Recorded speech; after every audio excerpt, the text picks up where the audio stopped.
हरे कृष्ण। सो आप सभी का स्वागत है आज के इस रविवार भैया English let's go with English, okay.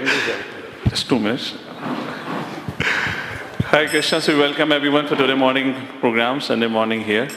So it's almost after a year we are meeting His Grace Radheshyam at Hinjewadi. I was just thinking, Prabhuji travels all over the world, all over India, all over the world. Maybe we are lacking something. Therefore, Prabhuji doesn't come much often. I have to really struggle with the schedule. Just to even schedule Sunday morning, we literally spend 45 minutes together back and forth on the schedule. Moving from one day to another day. Saturday evening was finalized and again it got moved to Sunday morning. So I feel we all need to step up our devotional service. We need to maybe increase our book distribution, maybe increase our preaching. So Prabhuji will see as an example and will come to inspire us. So maybe that's the point which you are missing. So that's a good opportunity for the next year. So maybe we have rest of the year, bump up our devotional service and preaching activities. So we hope to have Radheshyam Prabhu's visit more often. Anyways, all of you know Radheshyam Prabhu very well. We all regularly hear Prabhuji. He is the temple president of ISKCON Pune, the inspiration for the whole community back in Pune and also for many communities and devotees around the world. He is one of my personal inspiration and role model for me, like for many of us could be. So let's welcome His Grace Radheshyam Prabhu. He's coming here after almost a year. Will not take much time because he has another schedule after that. Let's welcome by once loudly chanting the Hare Krishna Mahamantra. Hare Krishna, Hare Krishna, Krishna Krishna, Hare Hare, Hare Ram, Ram Ram, Hare Hare. Just an administrative message. So after the class ends, prasadam and everything is over here. I hope managers will announce. So class ends, be seated here. You don't have to go to the center. All right? Everything will happen here. Hare Krishna. Yeah. Hare Krishna.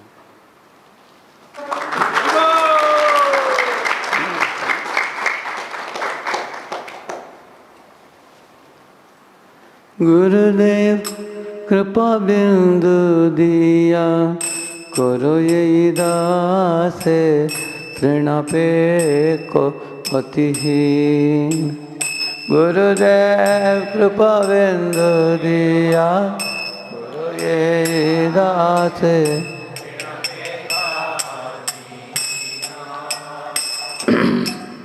सकल सहने बल दिया करो बलरिया करो निज माने स्पृहहीना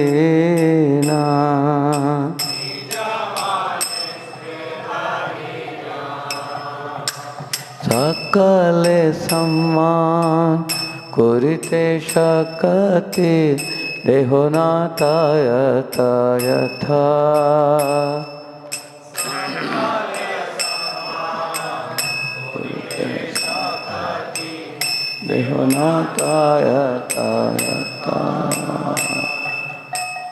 तबे तो गाइब हरि नाम सुखे अपराध बेहत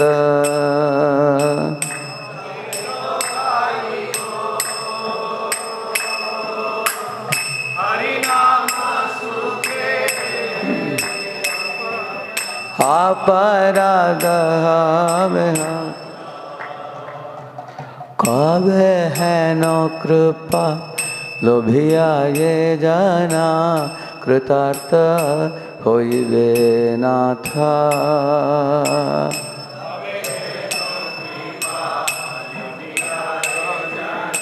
कृतार्थ होइबे नाथ शक्ति बुद्धिना हमें आती देना शक्ति बुद्धि और हमारे आत्मसात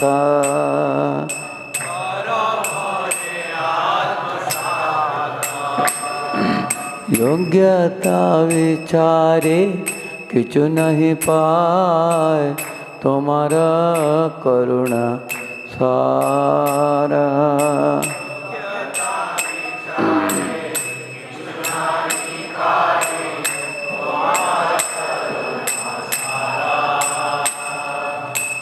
করুণা না হইলে কান্দিয়া কান্দিয়া প্রাণ না রাখিব আর হইলে কান্দিয়া প্রাণ না করুণা না হইলে কান্দিয়া কান্দিয়া প্রাণ না রাখিব আর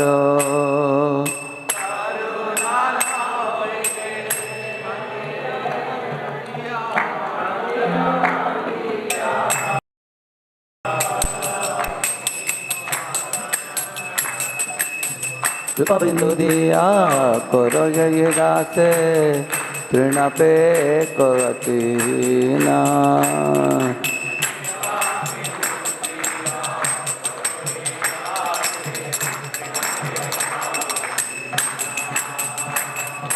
তৃণপে করতি না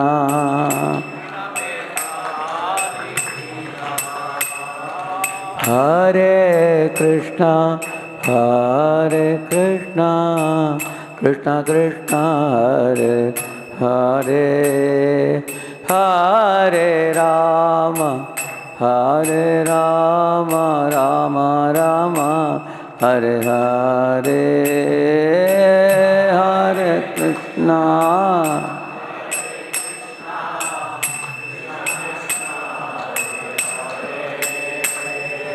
Hare Rama, Hare Rama,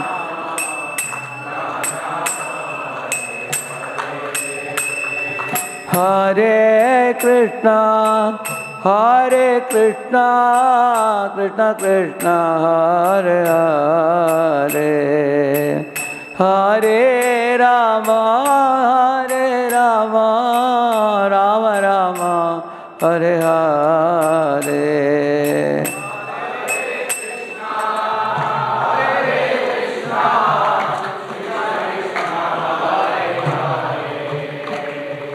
Hare Rama,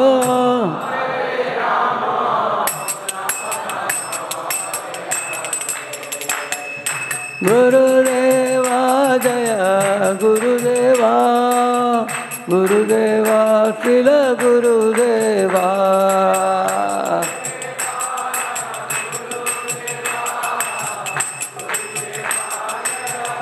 Nitai Gaura Hari Bol, Hari Bol, Hari Bol, Nitai Gaura Hari Bol.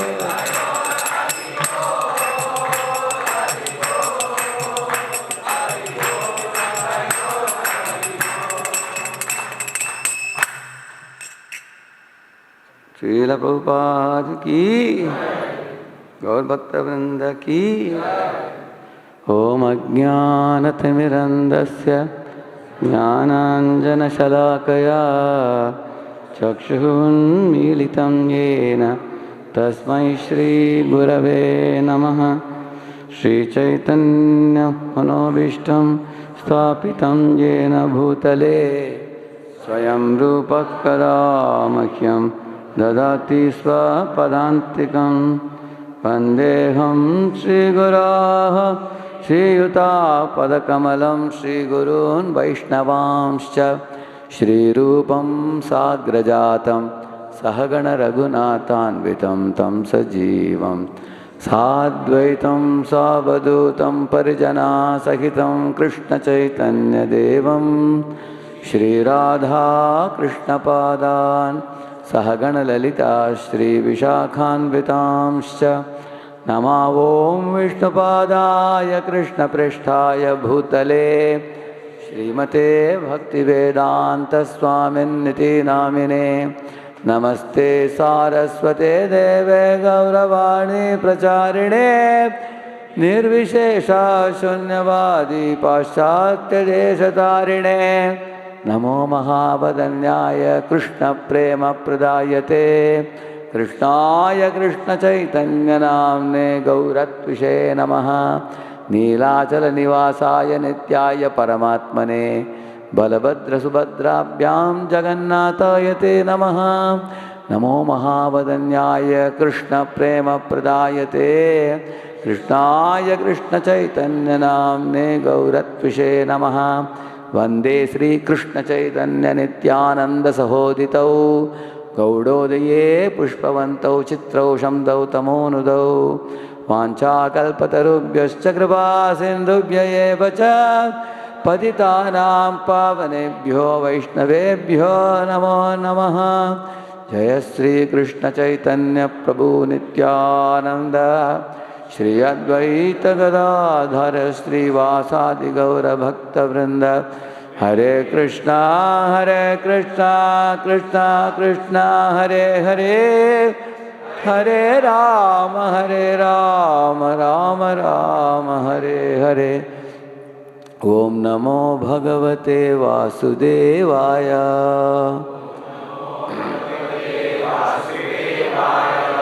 ओम नमो भगवते वासुदेवाय।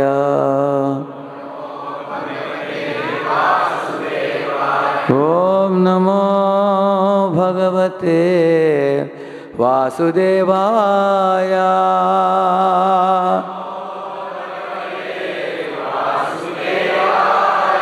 नारायणं नमस्कृत्य नरं चैव नरोत्तमं देवीं सरस्वतीं व्यासं ततो जयमुदीरये। नष्टप्रायेषु अभद्रेषु नित्यं भागवत सेवया भगवत्युत्तमश्लोके भक्तिर्भवति नैष्ठिकी। कृष्णाय वासुदेवाय देवकी नन्दनाय च नन्दगोपकुमाराय गोविन्दाय नमो नमः। Welcome all of you for coming on an early morning on Sunday. I was thinking that you all are coming directly for the class, and Anand Shesh Prabhu said many of you came even before the class for the japa and for the Mangalarti. It's a very good habit. If you do like this once a week, you will develop, attraction to Mangalarti, and you will want to do it every day at home. To wake up or rise early in the morning, you will get the taste of Brahma Muhurt. Let us recite this shloka, 11.3.21. Please repeat after me. Why it went? Let duplicate. No, let this.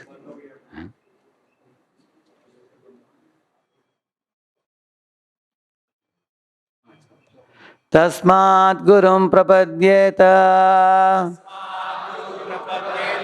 jignasu shreya uttamam shabde parecha nishnatam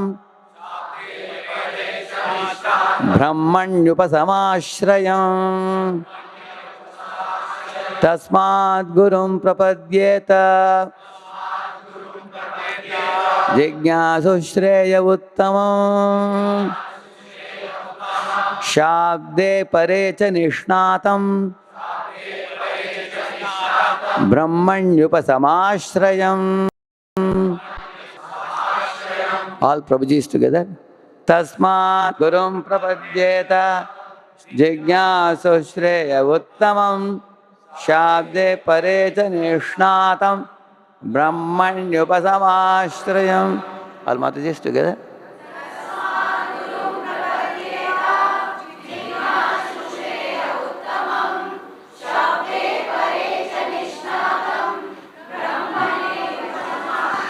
Very good, yeah.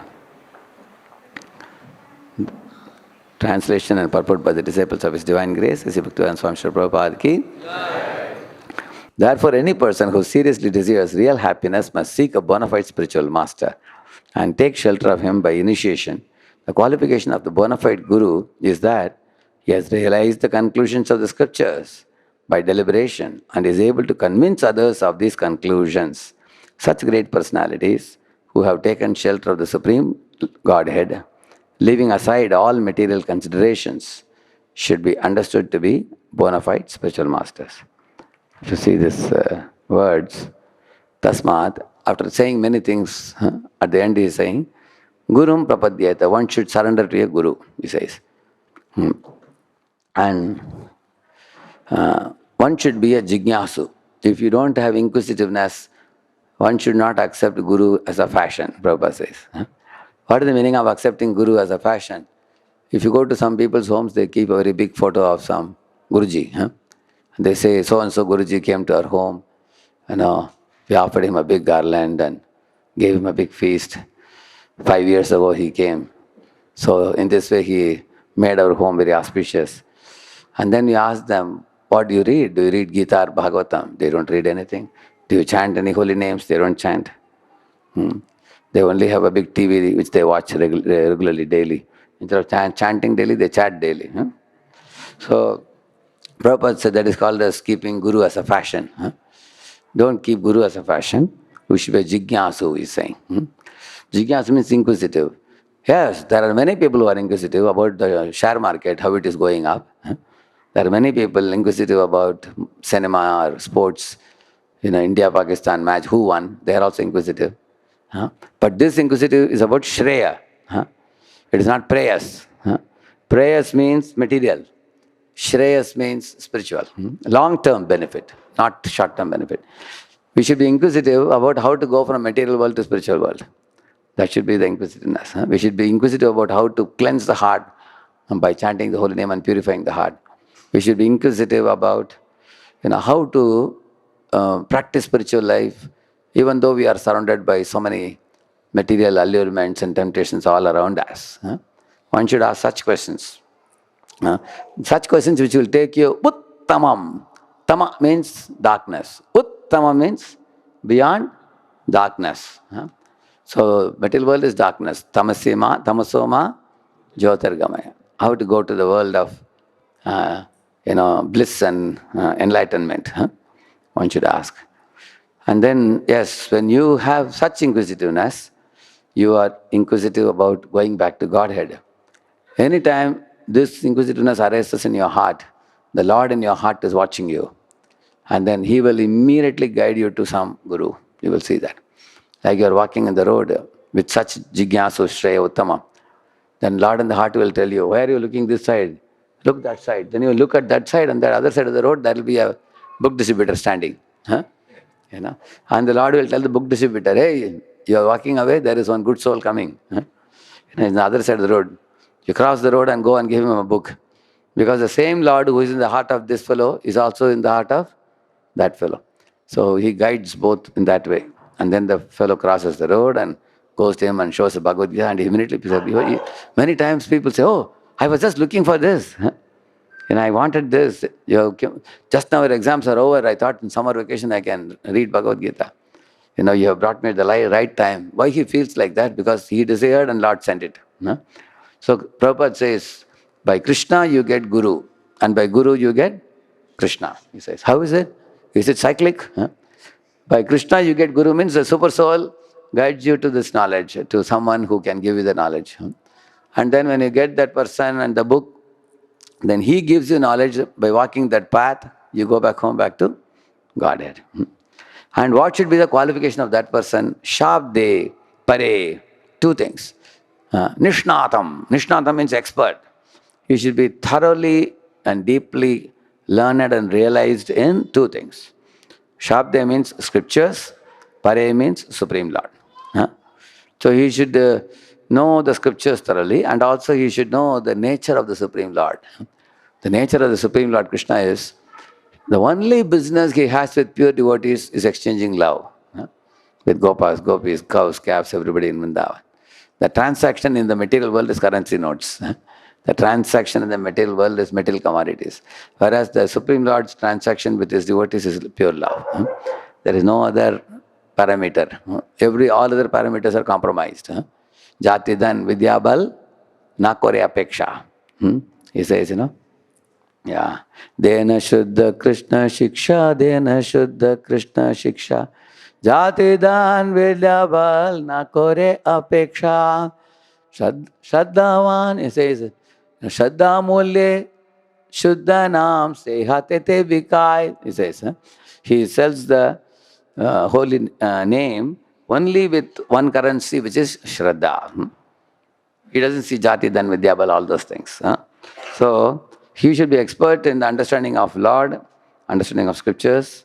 And Brahmani Upasamashrayam, you should be sheltered in Krishna's lotus feet. Purport is a very long purport, I will not read it, but I will show some important sections of this. Here he says, say here what he says. Without scriptural knowledge and practical realization of the personality of Godhead, a so-called guru will be unable to dissipate the doubts of his disciples and therefore unable to execute the function of bringing the sincere student back home. The symptom of realized understanding of the Vedas is Krishna is Upasamashram. In other words, the bona fide guru is one who is retired from glittering illusions of materialistic society, friendship and love. So we are living in a society nowadays where many times there are many people claiming to be gurus and they have thousands of followers. But then they either become very affluent and they're enjoying the luxuries and comforts, or they fall prey to women, or they gather wealth for to increase their empire, but they don't truly serve the suffering souls in taking them back to Godhead. That is why if anybody in the name of Guru is attracted to glittering illusions of materialistic society, friendship, love, he is a cheater, Prabhupada says. So here Prabhupada is saying, within the material world, one is certainly attracted to becoming a great intellectual, powerful politician, loving father of many beautiful and affectionate little children, or a great welfare worker, or a successful businessman. But none of these material positions offer permanent basis. Because all this will be taken away at the time of death. So Guru should clearly be aware of it. Like Prabhupada went to America, but even in first world country like America, he was not fascinated by dollar notes and beautiful women. He was actually attracted to saving the suffering souls, he's saying. Similarly, one goes to heaven also. Then one is just, So this purport is a very deep purport. I am leaving it as a homework for you. 11.3.21. Now, why did I say about this? Because when Devaki was in the jail of, Devaki and Vasudeva were in the jail of Kamsa, at that time, at one point of time, Lord Krishna entered the mind of Vasudeva. And from the mind of Vasudeva, he entered the mind of Devaki and heart of Devaki. And at that time, Devaki became extremely beautiful. There is one verse which says that. Her beauty was like brilliant sun. First Vasudeva was shining, and then when Krishna entered the mind and heart of Devaki, then Devaki started shining, glowing with her beauty. That was observed by Vasudeva, that was observed by Kamsa, and many demigods came to the jail of Kamsa also. And they started offering prayer called as the Garbhastuti prayers. You will read in the Bhagavatam 10th canto. There Prabhupada says, Vasudeva is Guru, Devaki is the disciple. So, Guru gives Krishna in the heart of the disciple. When the Guru is pleased with the right attitude of the disciple and inquisitiveness of the disciple, service of the disciple, faithful adherence to the principles of the disciple. You can see His Grace Vaisheshika Prabhu and Nirakula Mataji, for example. Now they are in their Vanaprastha age. So they are living in ISV, Silicon Valley, completely 100% devoted to, distributing books and preaching Krishna consciousness, making devotees, taking this as their primary goal of life, correct? No? With no other activity. Similarly, you will find Burjan Prabhu and Jagatarani Mataji. They live in Vrindavan, studying Srimad Bhagavatam. And so sometimes a very advanced devotee may be doing bhajan in Vrindavan. Another advanced devotee may be engaged in preaching and distribution like this. But either way, both are fully devoted to Prabhupada's mission. Correct, no?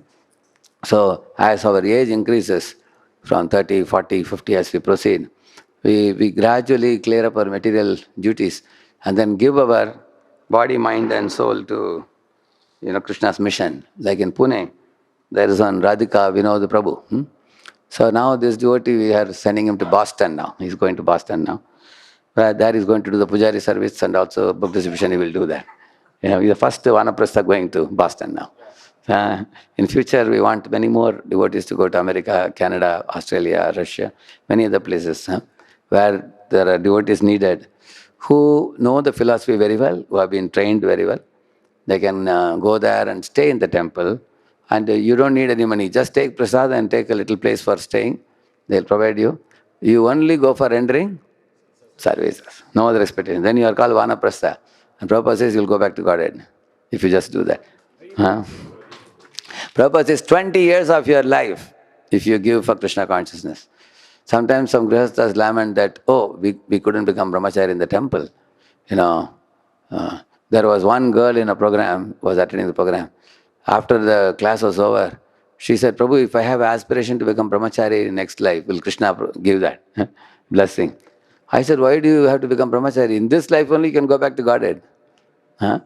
Because if husband, wife, their home is like Vrindavan temple, they faithfully follow the Guru. My Guru Maharaj was telling, if a Mataji is cooking in the kitchen, hearing the Kirtans, hearing the lectures, relishing it, and making some garland and offering to Lord, taking care of the deity, and teaching some children Krishna consciousness, and faithfully she is adhering to these principles, following the Guru's instruction, she doesn't offend anybody, she will go back to Godhead. It's not that only sannyasis, sadhus, they are fully renounced. So anybody in any walk of life, here is the point, your connection to Guru Parampara happens through Guru.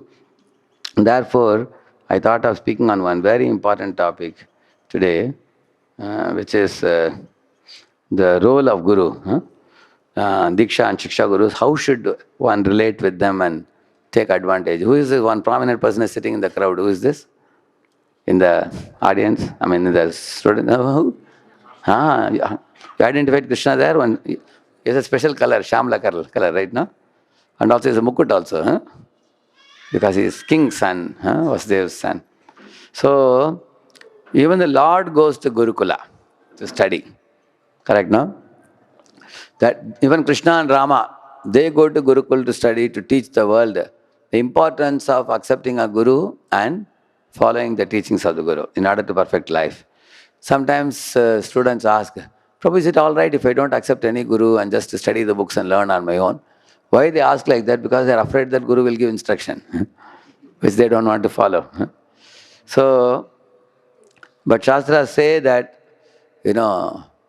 what is that famous verse Prabhupada used to quote? Saguru meva abhigachet. No, not tasmat. It starts with... No, that is this verse which we recited, Jignasya Uttama. That is, it says that one must accept the Guru. It says, Saguru meva abhigachet means it's a imperative. Samitpani Shotriyam Brahmanishtam. So he says one Guru who is situated in firm resolve for attaining Krishna, one should accept shelter of such a Guru and take instructions. It's mandatory, he says. So, first let us talk about Diksha Guru. You can read it. Mansupu, you have the mic with you? Where's the mic? Mic is coming here. The Diksha Guru gives formal initiation to a devotee, officially accepting them as a disciple within the disciplic succession parampara.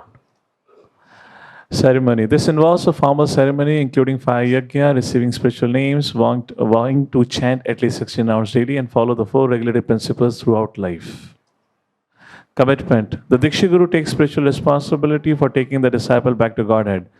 And the disciple reciprocates by committing to the Guru and vows. In Pune, as soon as Ranath Maharaj was giving Diksha, one boy came and bowed down to him, and then Maharaj was about to give the Japamala to him, but he was holding the Japamala, and the boy was extending the hand like this, and took the vows. And the Maharaj told in the mic, don't think you can go back to Godhead simply by taking vows, he said. And all people are trembling, my Lord, what is wrong in taking vows? All of us are going and taking vows. Why Maharaj is saying, simply by taking vows, you don't go back to Godhead. And then Maharaj said, but by following the vows, he said. And then he gave the name, Hinjewadi.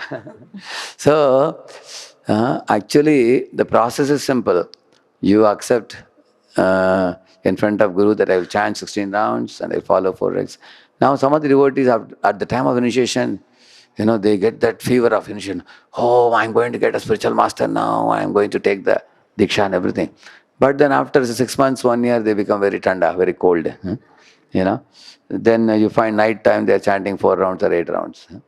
Till 12 o'clock they are dozing, or they're one hand smartphone, another hand chanting. And so one cannot afford to take japa lightly, or one cannot break the regulative principles. There was one leader, senior leader, he has 50, 60 people under him. So when I was giving class, in one of the class he was telling, we don't have to be so strict that we will eat only prasadam at home. Sometimes in our travels we may have to eat in Jain mess or something like that. Sometimes the Jain mess is also not there. What to do? Whatever is available we have to take, but we just chant Hare Krishna and take it, he was telling. I said, no, that's not the standard. Before you travel outdoor, you have to arrange somewhere for proper prasadam, wherever you are going. Jaisan Vaisaman. Because if you are going to eat food which is not prasad, it is going to affect your consciousness. And that leader, over a period of time, became very materialistic, visibly materialistic. And he started watching different YouTube and Instagram, and sending to people different links and everything. Why? Because the food which is going inside his mouth is actually making him materialistic. Vishayera anna kaila malinahaya man, malinahaya mana nahi Krishna rasmaran. That is it. When your mind becomes polluted by the food you eat, then it cannot remember Krishna. So whenever anybody asks me for Kantimala, I tell them, you don't ask me, go and offer it to deities first. Lord will give you blessing. So they offer to deities and come. I will only give them in the hand when they promise that I know cooking. If they don't know cooking, I won't give. Those boys who say, Prabhuji, I don't know cooking, first you learn cooking and come. Because wherever you go, at least you should know to make khichdi, rice, dal, sabji, something you should know. And as devotee, you should be very strict not to eat anywhere just like that here and there, just because of hankering of the tongue. So, therefore, we follow the 4 regulative principles. No illicit sex, no meat eating, no gambling. One time, somebody was, when I was in Chowpatty, asked a question to my spiritual master that, Maharaj, there are some people who are saying that they watch adult content or porn, all these things in the computer. And when I told them, you are an initiated devotee, how can you see this? They were arguing that, okay, once in a while if we commit this mistake, what's the problem? Just like sometimes only 2 gulab jamuns are served, we take 2 more sometimes. It's like that. So what is your response, Maharaj asked. Maharaj said, what? They are saying it's like eating 2 extra gulab jamuns? Tell them it's like eating cow flesh, he said. And then he said, watching nude women on the screen, it's like watching one's own mother nude. He said, because every woman should be seen like a mother. And you can't afford to just randomly watch anything. Working in an IT company, Wi-Fi is everywhere, all around. If you want initiation, then one should have the sufficient amount of self-discipline not to watch anything dirty, even if it is available all around. So you cannot isolate yourself from this world around you, but you have to insulate yourself. And how do you insulate? By initiation. Once you are initiated, then you should know that now I am not like the outside people. Now I am a devotee now. Krishna's devotee means you should be like Hanuman. When Hanuman went to Lanka, the evening time he reached. And he was on one building, he was jumping. And he would peep like this and look through the window. Inside the window, some places he saw the Rakshasis and the other women. They were all, combing their hair and dressing themselves, decorating themselves to receive their husbands in the evening, who will return from the office. Correct? No? They were evening time it is. So he was jumping like this, and by the time he reached, it was almost 11 o'clock or something like that. The moonlit night. And he was wondering, where is Sita? I'm not able to find. So then from on the top of Ravana's palace, there was a Pushpaka Viman. And then below the Pushpaka Viman, there was a hole from which he looked down. And there Ravana was lying in a big hall like this, with his 2 hands like this, lying. And on either side, there were dozen women, all beauty queens, spotless beauties from different parts of the world. And some of them are holding a veena, some are holding a jal, that beating thing. Different women were having different instruments in their hand. There were barrels of liquor. There were flesh pieces everywhere, strewn here and there. So he understood these fellows have eaten meat and drunk wine, and now sleeping now. Their lips were tightly shut, and so they were in a state of disarray of the dress also. So Hanuman had to observe whether Sita is here. So he observed one by one everybody. And he couldn't find Sita there. And at last he saw one separate round table was there in which one lady was sleeping, and she was properly dressed and looking very decent. He thought, oh, because she is separately sleeping, maybe this is Sita. So immediately Hanuman caught his tail and danced, and he went up and down in the staircase, saying that I found Sita now. But later on he understood this cannot be Sita. How will she be lying in Ravana's palace? She will never sleep in the same place. She must be elsewhere. And then it was Mandodari. It was not Sita. At that time, one thought came in Hanuman's mind. He said, I am an Aishtika brahmachari. How can I, study the face and the body of women one by one? Is it not a wrong activity to do? And then Hanuman was very surprised that although I looked at every woman in this place, I was not even the least disturbed in my mind. Why? Because I never forgot the mission of my Lord Rama. I was actually only searching for Sita, and I had no bad intention to look at this woman to pick one of the beauty queens and take them with me. That was not my intention in looking at them.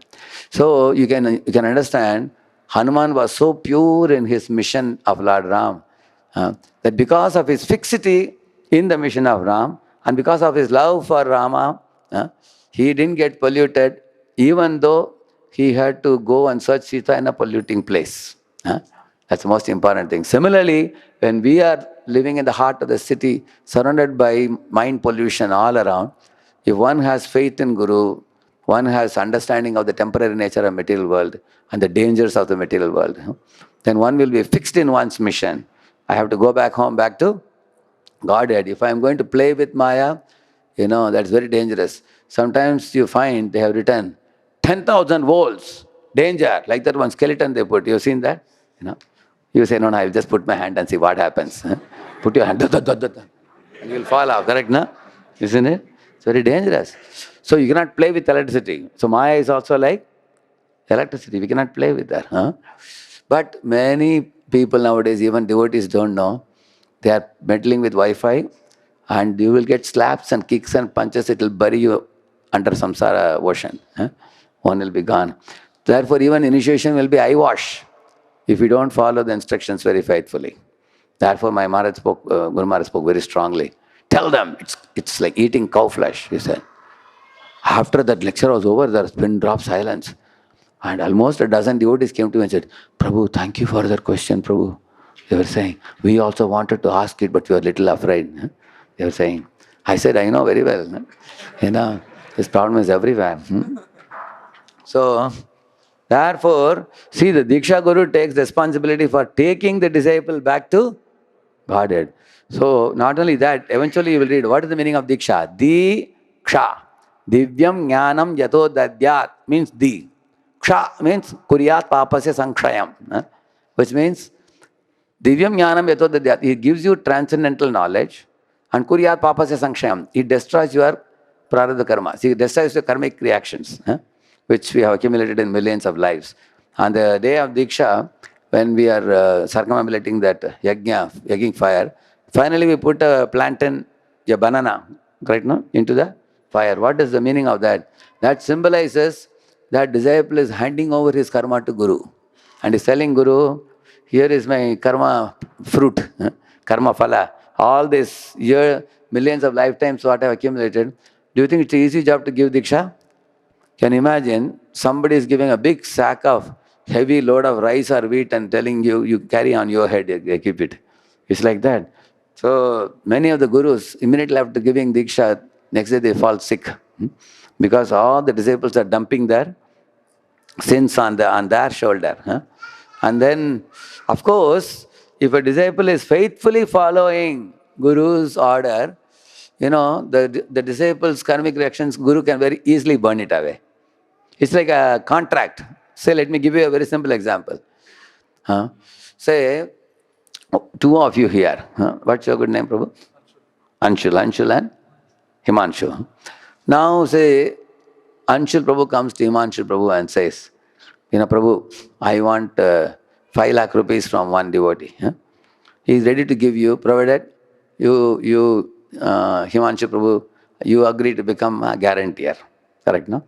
And Himanshu Prabhu, in good faith, tells Anshul Prabhu, I know you very well, Prabhu. You bring the form here, I will sign. He signs. After that, Anshul Prabhu is absconding. Of course, you won't abscond. I'm just giving an example. Just for example, I am giving. So the fellow who is giving the loan, what he will do? He will catch whom? Now you all understood this. So Himanshu Prabhu is playing the guru role, Anshul Prabhu is playing the disciple role. Now the disciple has already baggage of sins. And Krishna has given one formula, you all know that. Aham tvam sarvapap mokshisham. But Krishna says, I cannot trust Anshul, but I want one guarantor. And then Himanshu Prabhu comes and says, Krishna, you know me very well, I know you very well. I give you guarantee that this fellow will give you the money back, he says. So, in good trust that Krishna has in Himanshu Prabhu, he agrees to lend the loan to him. Similarly, Krishna says, I will clear up all the karmic reactions of your disciple, because Krishna is very fond of his advanced devotees like the Guru, correct, no? He says. Now some disciples take initiation and they escape and they run away from Guru. And then they indulge in all sinful activities. And that is why Gurus get sickness. His Holiness Jayapataka Maharaj said this. Somebody asked him, why you got this stroke and everything. He said, when disciples don't follow the 4 relative principles, then it comes on the Guru. And Prabhupada says this. It's there in the book Spiritual Master and Disciple. So that means one may betray the guarantor. And these things happen in land transaction and all, correct, no? Somebody becomes a guarantor. It's dangerous to become guarantor, correct, no? If you become a guarantor, your neck will be caught because you became guarantor. That's what he's saying. The Guru takes the spiritual responsibility for taking the disciple back to Godhead. At the same time, don't get very frightened about this, because if disciple follows the relative principles and chanting the holy name and always keeping Krishna consciousness in the forefront, then such a disciple is a glorious disciple, and the Guru will be also glorified for that. You will see that, like Dhruva Maharaj, he faithfully followed his mother's instruction. Correct, no? And then at the end, when the aeroplane came, Vaikuntha airplane, he asked the Vishnu Dutas, my dear Vishnu Dutas, whole world is glorifying me as a pure devotee. Now I am in Badrikashram here, now I am going to leave for Vaikuntha. But one thought came in my mind. I am feeling enormous gratitude to my mother, Suniti, without whose guidance and direction, my life would have taken another turn of revenge and envy, and I would have become polluted by, hateful thoughts. Hatred would have consumed me. But my mother actually saved me. What about her? Is there a possibility of she can also get a lift in the same plane with me? Vishnuta said, what are you talking? Your mother is already in one more plane ahead of you. She's there and you are actually going behind her. And Dhruva was so happy. And in that purport, Prabhupada writes, I hope in future, any one of my disciples will become a pure devotee. And by the merit of that pure devotee disciple, I will also be considered eligible for going back to Godhead, like the Prabhupada writes. Jai Shri Prabhupada ki. See, out of humility he is writing like that. So you can become a glorious disciple or a notorious disciple. So you have both the possibility. Correct, no? So every Prabhuji, every Mataji who takes initiation, should take this vow seriously. Now, let us say that if somebody is slipping in following, there is an unpremeditated slip. And there is a pre-planned fall down. Like Ajamil going to forest for plucking flowers and then encountering that low-class man, woman. Is it pre-planned or it is unpremeditated? Unpremeditated. After coming home, Ajamila planning to bring that prostitute to home and drive away the parents and his chaste wife. Is it unpremeditated or pre-planned? So the first one, is forgivable. not the second one. The second one becomes seventh offense. Namno baladhyasya papa buddhi, the second one. So therefore, the disciple has to be very careful. In an unpremeditated way, we slipped. We should have remorse, repentance, pray to the Lord and Guru, please give me more spiritual strength. I can walk this path properly all my life, and then I can perfect my life, and they'll be forgiven. Krishna is not like a stereotyped Lord, who says that, I don't know to adjust things, I'm sorry, I have only one standard. He doesn't say that. And Lord knows the intention of anybody. At the same time, if one is casual in spiritual life and careless in spiritual life and repeatedly committing mistakes, then one is actually bringing ill fame to oneself as well as Guru also. So, therefore, disciples should reciprocate with the Guru by keeping the commitment. I read that, eligibility. In ISKCON, one is eligible for Diksha after chanting 16 rounds for at least 1 to 2 years and following the regulative principles strictly. Yeah, this is what Prabhupada had made. But many spiritual masters saw that sometimes even after 1 to 2 years, people are not sufficiently serious. So, my spiritual master, Ranath Maharaj, had made at least 3 years. He said 3 years chanting 16 rounds. He watched them. And then they also have to be under a counseling system, because when they have a counselor, the counselor knows the candidates very personally, intimately, and they will guide them, correct them.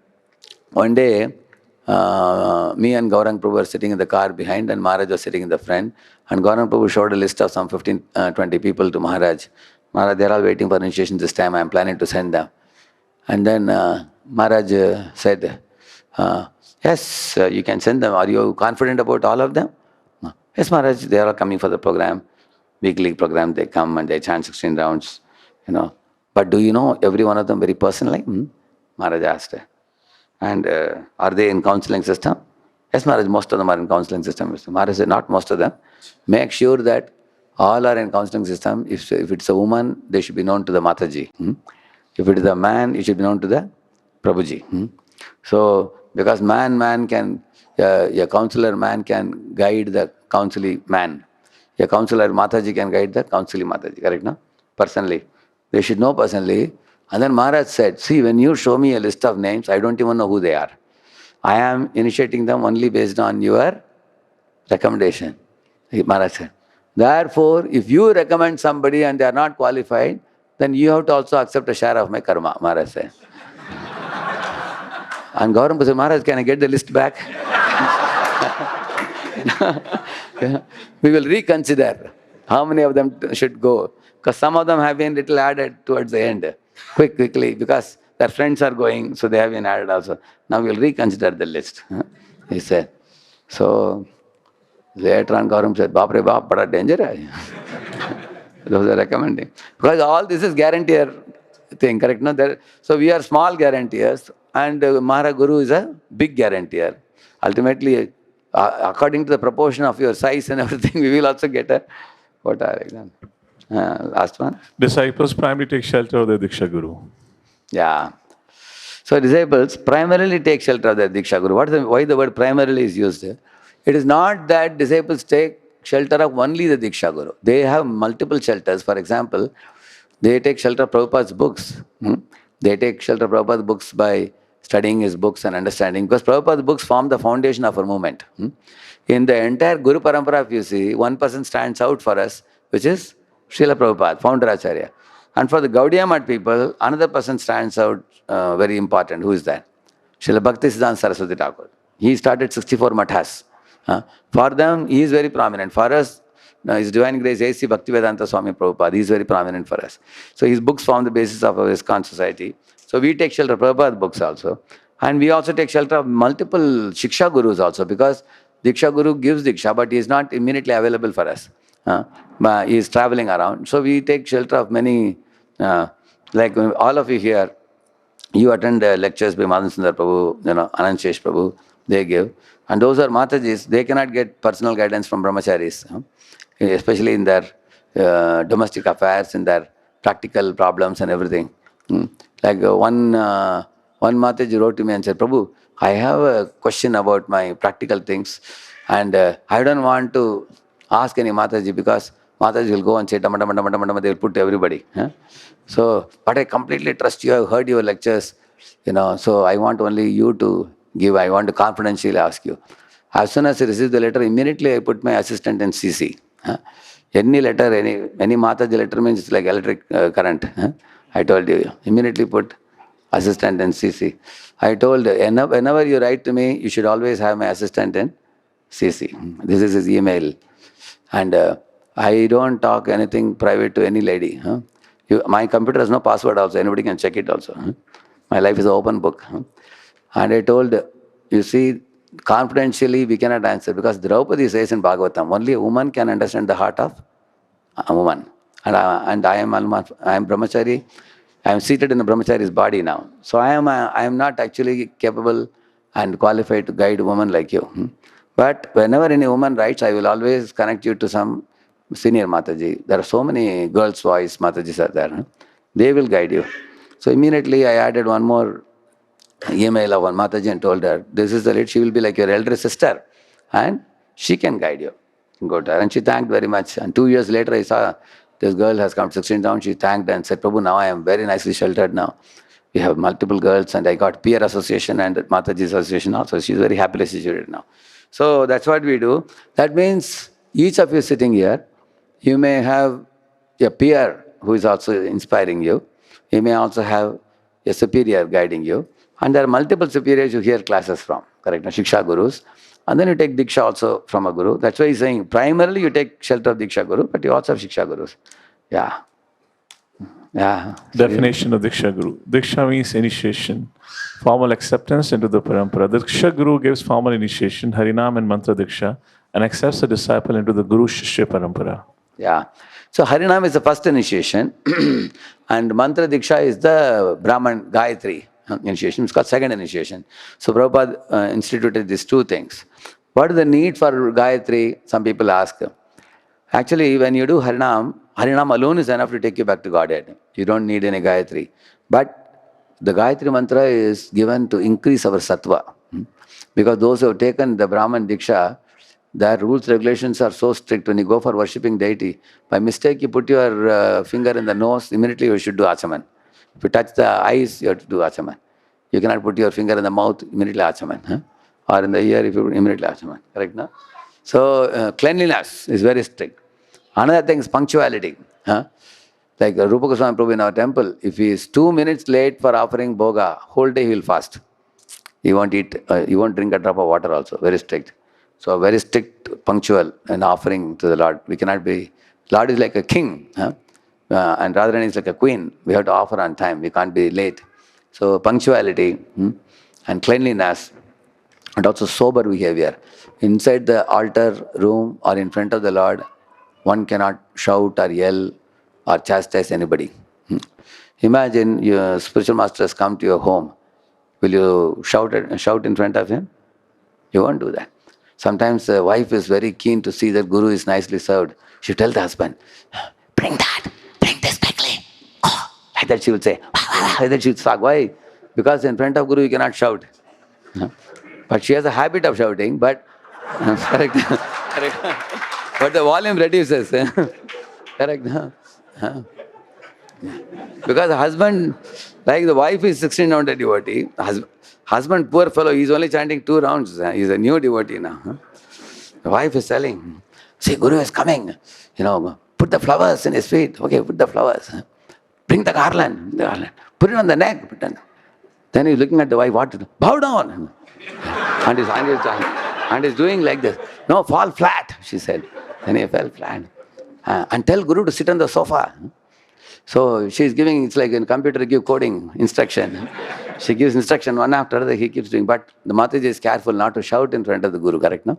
Otherwise, you would have shouted other times. Correct, no? Correct, no? So, you can see in the same manner when you go to the altar, sometimes you are holding the Lord's dress, you want a pin. You look around, some devotee, you're telling him, pin, you say like that, and doesn't get, Prabhuji, pin. Like you may say that. Correct, no? But you are very careful not to yell in front of the Lord because great personality is there. You cannot, behave improperly. So sober behavior will increase. when you will be sober in your speech, not only speech, even in your thought also. You can't afford to think because thought only turns into words. Words turn into actions. So one will become very careful and cautious even in thoughts also. That's why while entering the altar, we do Bhuta Shuddhi. Bhuta Shuddhi means you get rid of your gross and subtle coverings. Only you go as a soul inside. There are mantras for that also. So in this way, what the Gayatri chanting does, it makes you clean, it makes you punctual, it makes you sober. It also increases qualities like Shama, Dama, Tapa, Shaucham, Shanti, Rajam, Jnanam, Vijnanam, Astikyam. All these qualities come. And these qualities become a springboard for jumping to Vishuddha Sattva. So that is why Gayatri Mantra is given. We can call the Gayatri Mantra like a catalyst in chanting Harinam. Yeah, for example, I'll tell you a very simple example. When you go to the airport, in Bombay and Delhi and all, nowadays airport has become very huge. I asked one airport authority, sir, why airports have become so big now? You say gate number 29 means you have to walk 1 kilometer, 2 kilometers, you have to walk. Such a long distance. He said many of the IT fellows never walk. That's why we have made this facility. They're always sitting in the computer and let them walk. So, but for walking, they have this thing like a slide. That you can walk for fast and that, correct, no? You take, so Gayatri is like that. Like, you're doing Hare Krishna Mahamantra. While chanting Hare Krishna Mahamantra, if you are watching the WhatsApp japa, or if you are somebody's entertainment japa, watching something and chanting. But once you take Gayatri, all these things will be gone. Because you know that you can't play with God, you have to be very careful, attentive, serious. So Brahminical qualities come, all the Rajoguni, Tamaguni qualities will be washed away. And that is why Gayatri Mantra chanting catalyzes our attentive and focused performance of Harinam. That's the goal. Of course, whatever I am saying will happen only to serious devotee, not to everybody. Somebody can take Brahman Diksha and still be the same. But one has to actually pay attention, correct, no? All of you repeat it. Diksha kale bhakta kare atma samarpan. Seyi kale Krishna tare kare atma sama. At the time of Diksha, read that? The time of initiation, the devotee fully surrenders and Krishna accepts him as his own. Yeah. And Radharani accepts the devotee's body as divine and transcendental. Radharani is very innocent in that sense. She thinks that, the Guru is coming and submitting the disciple to Krishna now, and he wants me to give him service to this fellow. And Radharani thinks that because this fellow has surrendered to Guru, and now the Guru is linking him to Guru Parampara, Radharani immediately accepts his body to be transcendental. That means he will not misuse the senses of his body and mind. He is going to use them in whose service? Krishna's service. And Radharani happily awards seva through the Guru to such a disciple. And when the disciple also faithfully serves, then ascending service, descending mercy. Then one gets mercy. Yeah. Duties of Diksha Guru gives mantra, Hare Krishna Mahamantra and Gayatri Mantra, officially links the disciple to the parampara, takes responsibility for the disciple's spiritual progress. Yeah. So here is one very important thing to be known. Linking means what?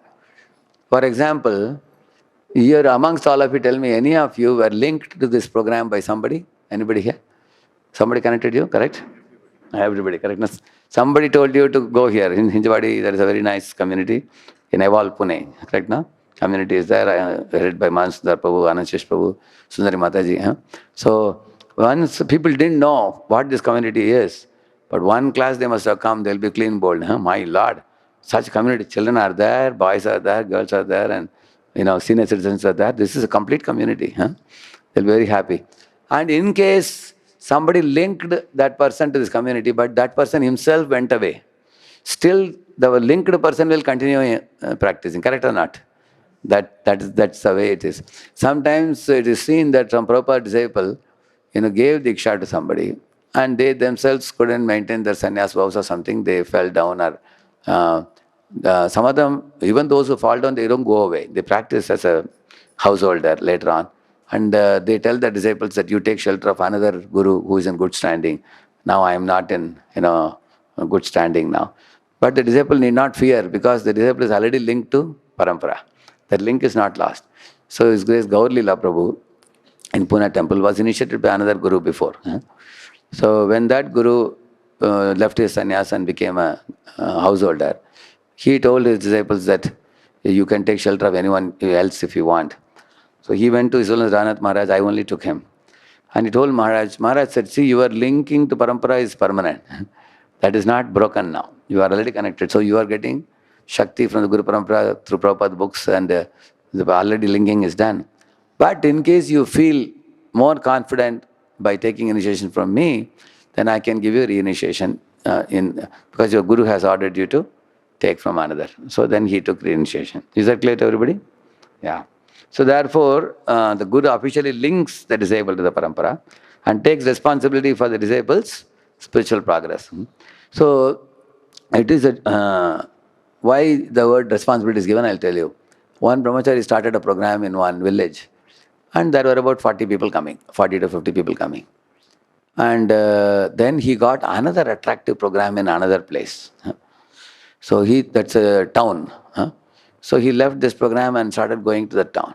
And these people repeatedly called him and said, Prabhu, this program nobody is there to attend. We have no preacher here. We all have come to 8 rounds, 16 rounds, but humko guidance nahi hai. Repeatedly he said, no, nowadays I am busy, I cannot come. Then they went to complain to Maharaj.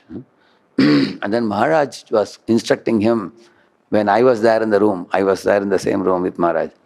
Maharaj said, you are relinquishing this program is like a man producing a baby and leaving it in the street.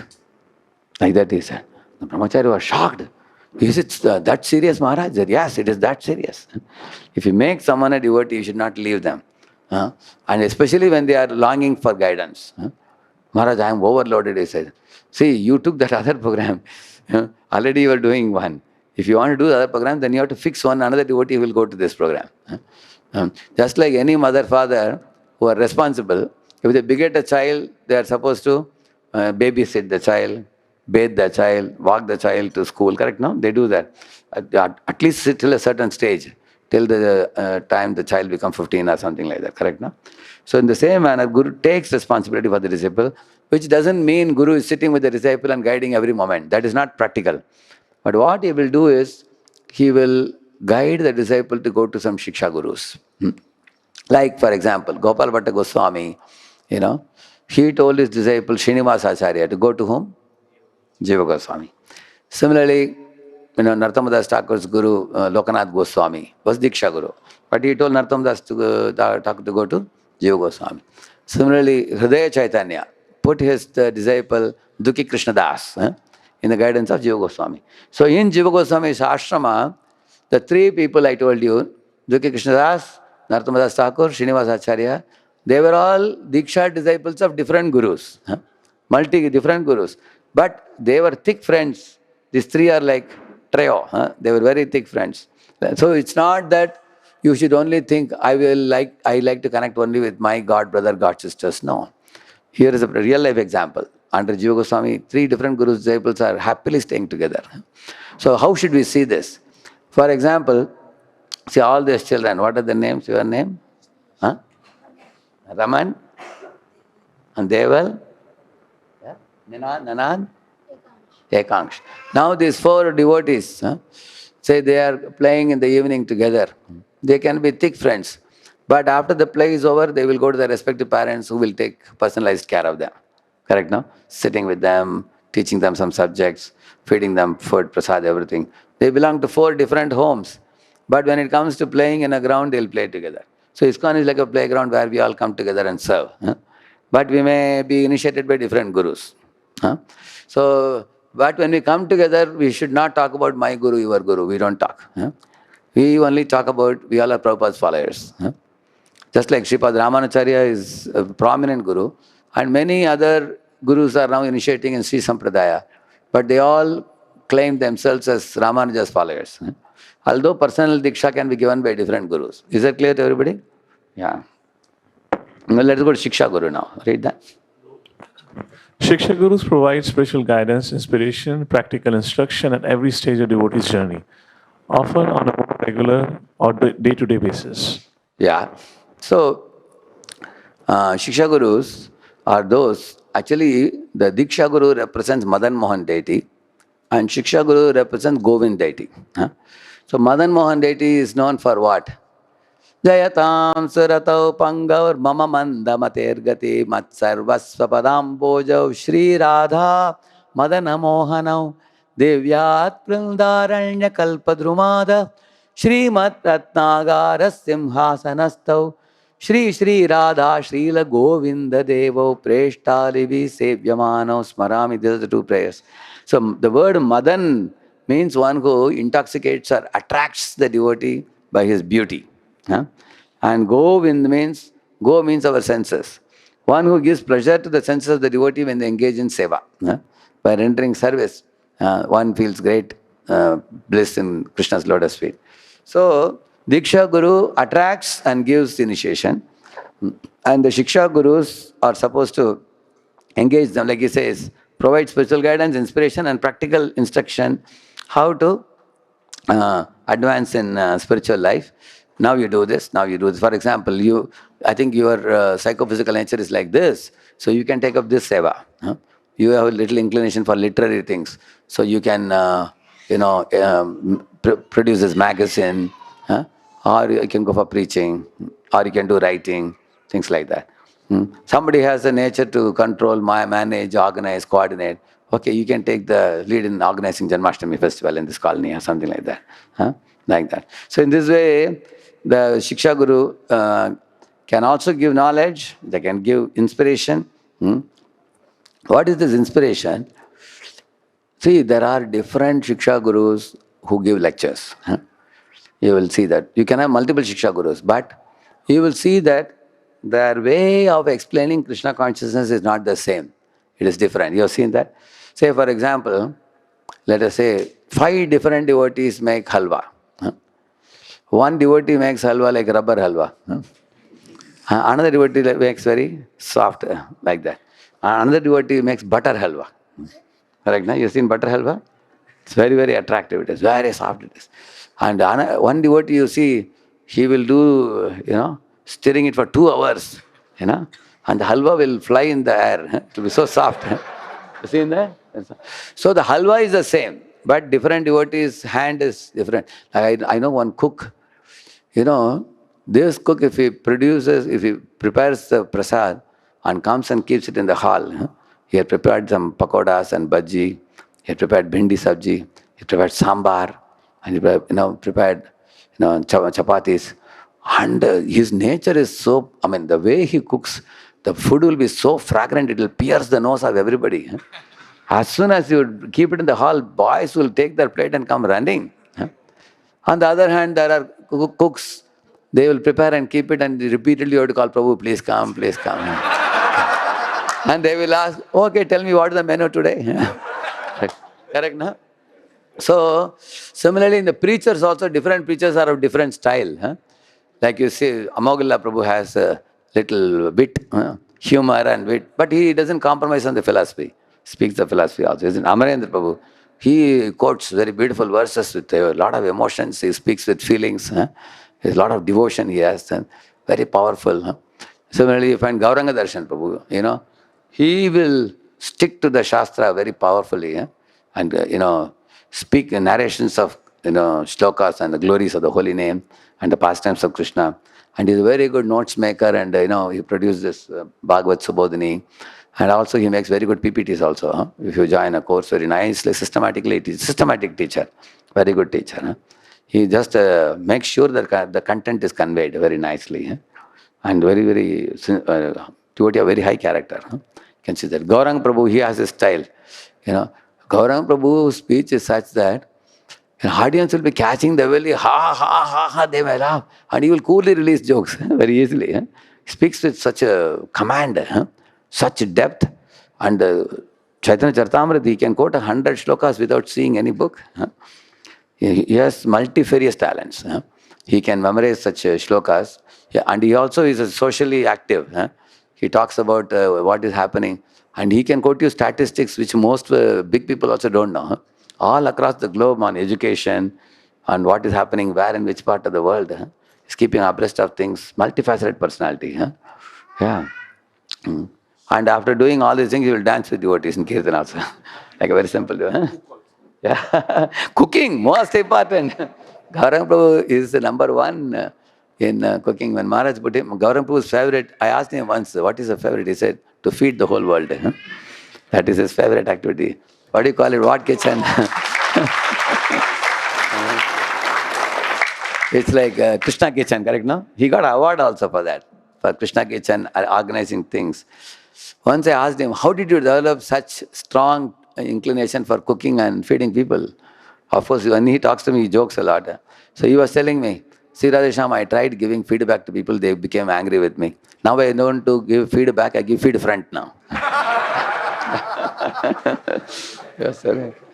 So, in this way, there are different, I'm telling about the second generation preachers, some of these preachers. So, although all of them are giving Krishna consciousness, correct now? But you will see that everybody's shyly or different, style is different. Because some people understand some style of presentation, it goes straight to their heart. Now, we have our local preachers. You have Madhansundar Prabhu here locally. Then there are also other local preachers in Pune. So we may hear from many people, but sometimes your heart resonates with somebody very strongly. Like for example, you have heard the principle of resonance. If you take two forks and you vibrate one fork, the other fork also vibrates. You have seen that? Sound will come. In physics lab, we do this experiment. So if your heart is resonating with somebody and you take that fellow's instructions very seriously to your heart and you repeatedly go back to hear that fellow's lectures and learn more, you will never get tired. Daily you will hear and you will go on hearing. So I found this type of resonating heart with Srila Prabhupada's lectures.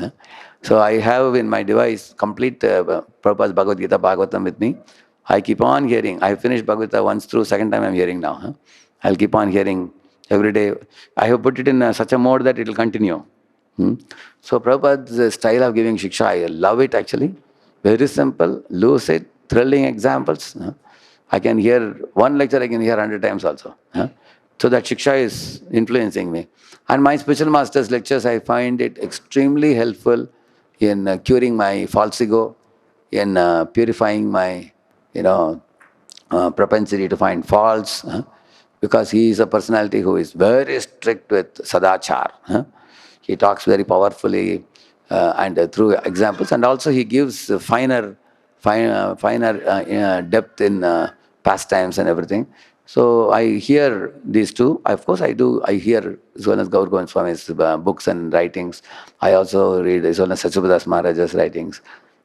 I also hear some of the lectures as well as Bhaktivikas Swami Maharaj.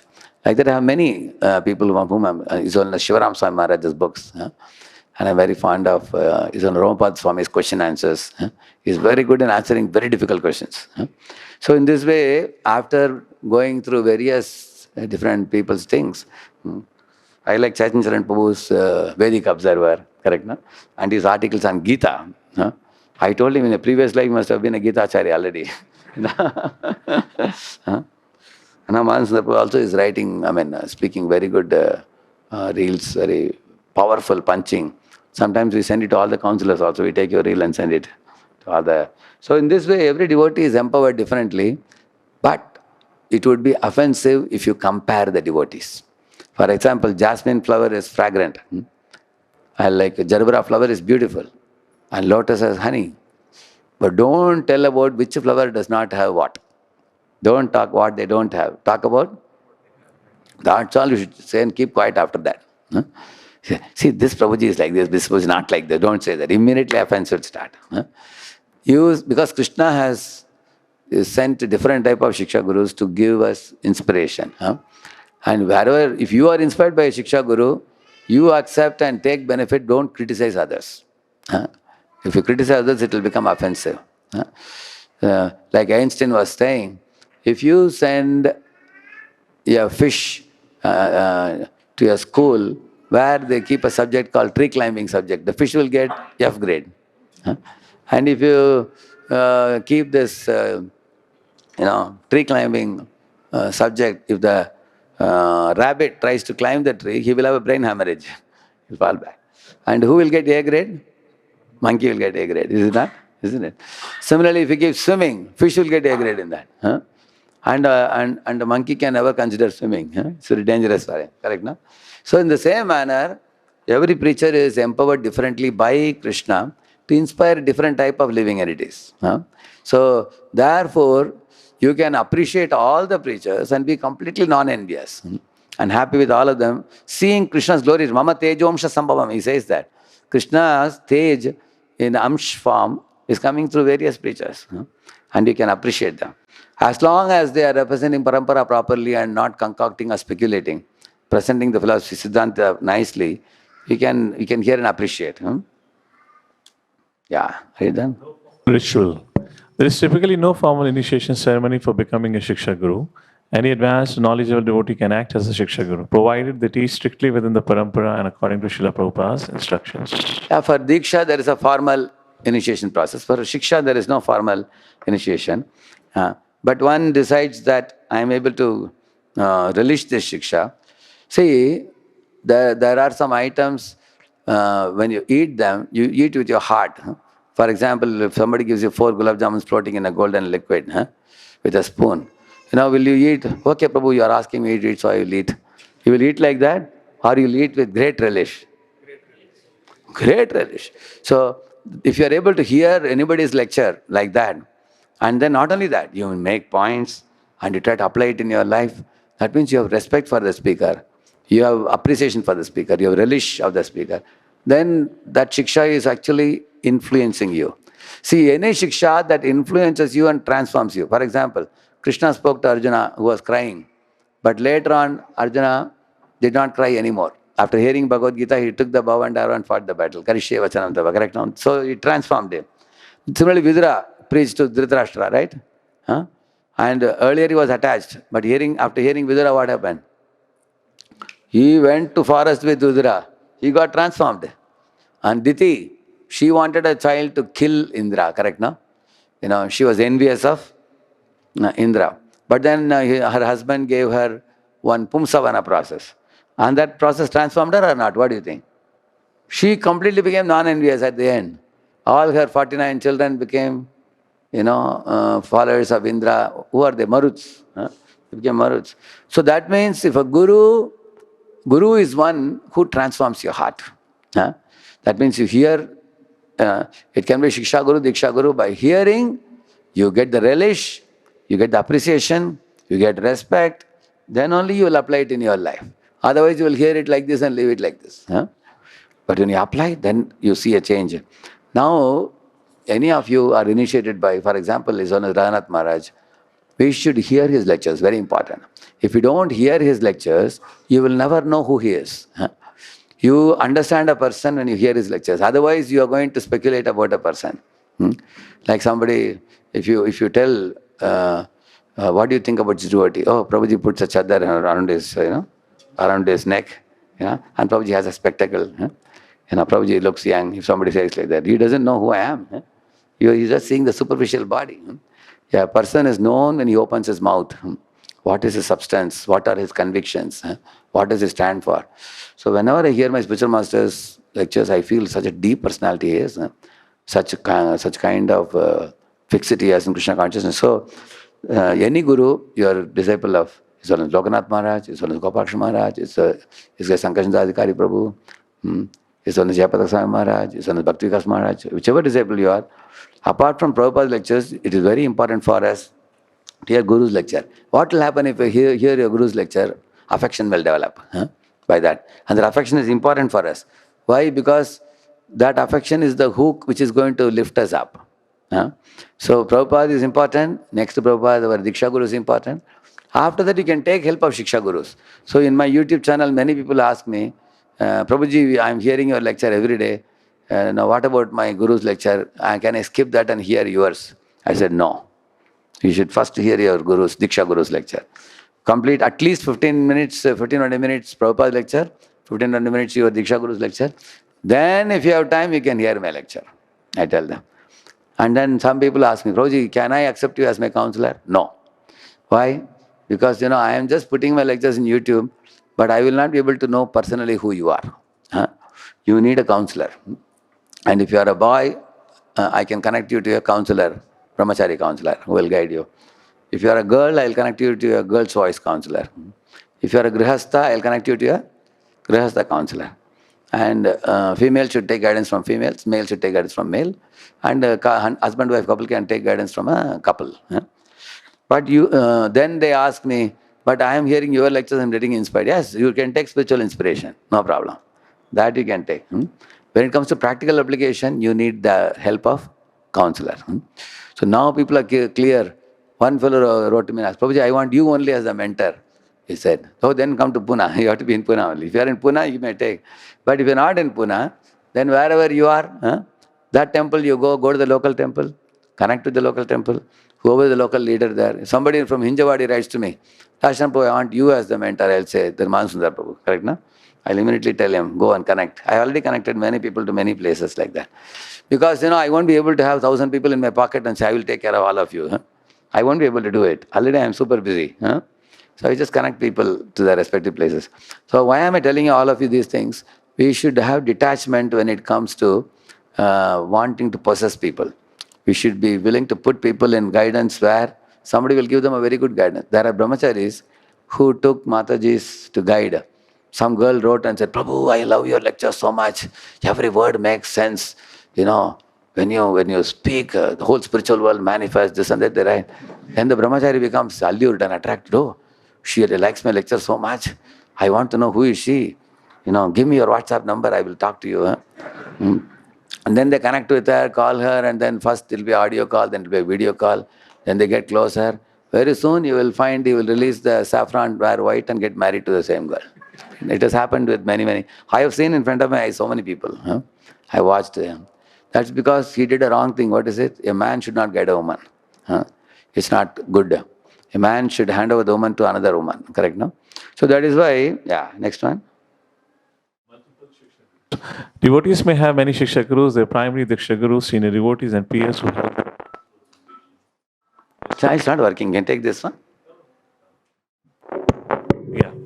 Devotees may have many Shiksha Gurus, their primary Diksha Gurus, senior devotees, and peers who help them advance through association, instruction, and practical example. Yeah.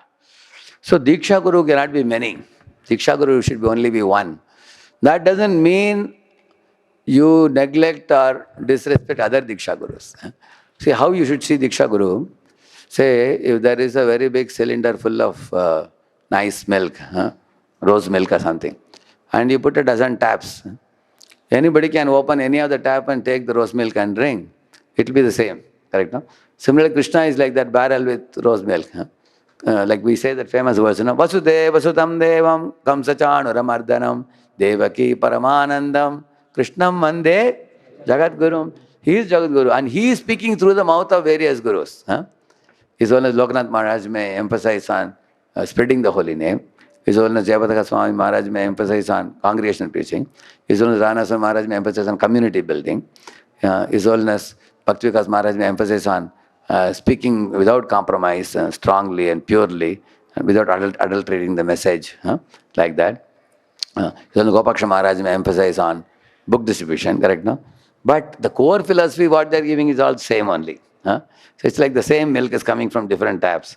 So we should see that the different mouths of different gurus which is speaking philosophy, it is actually called as Vyashti Guru. And Balramji is called as Samashti Guru.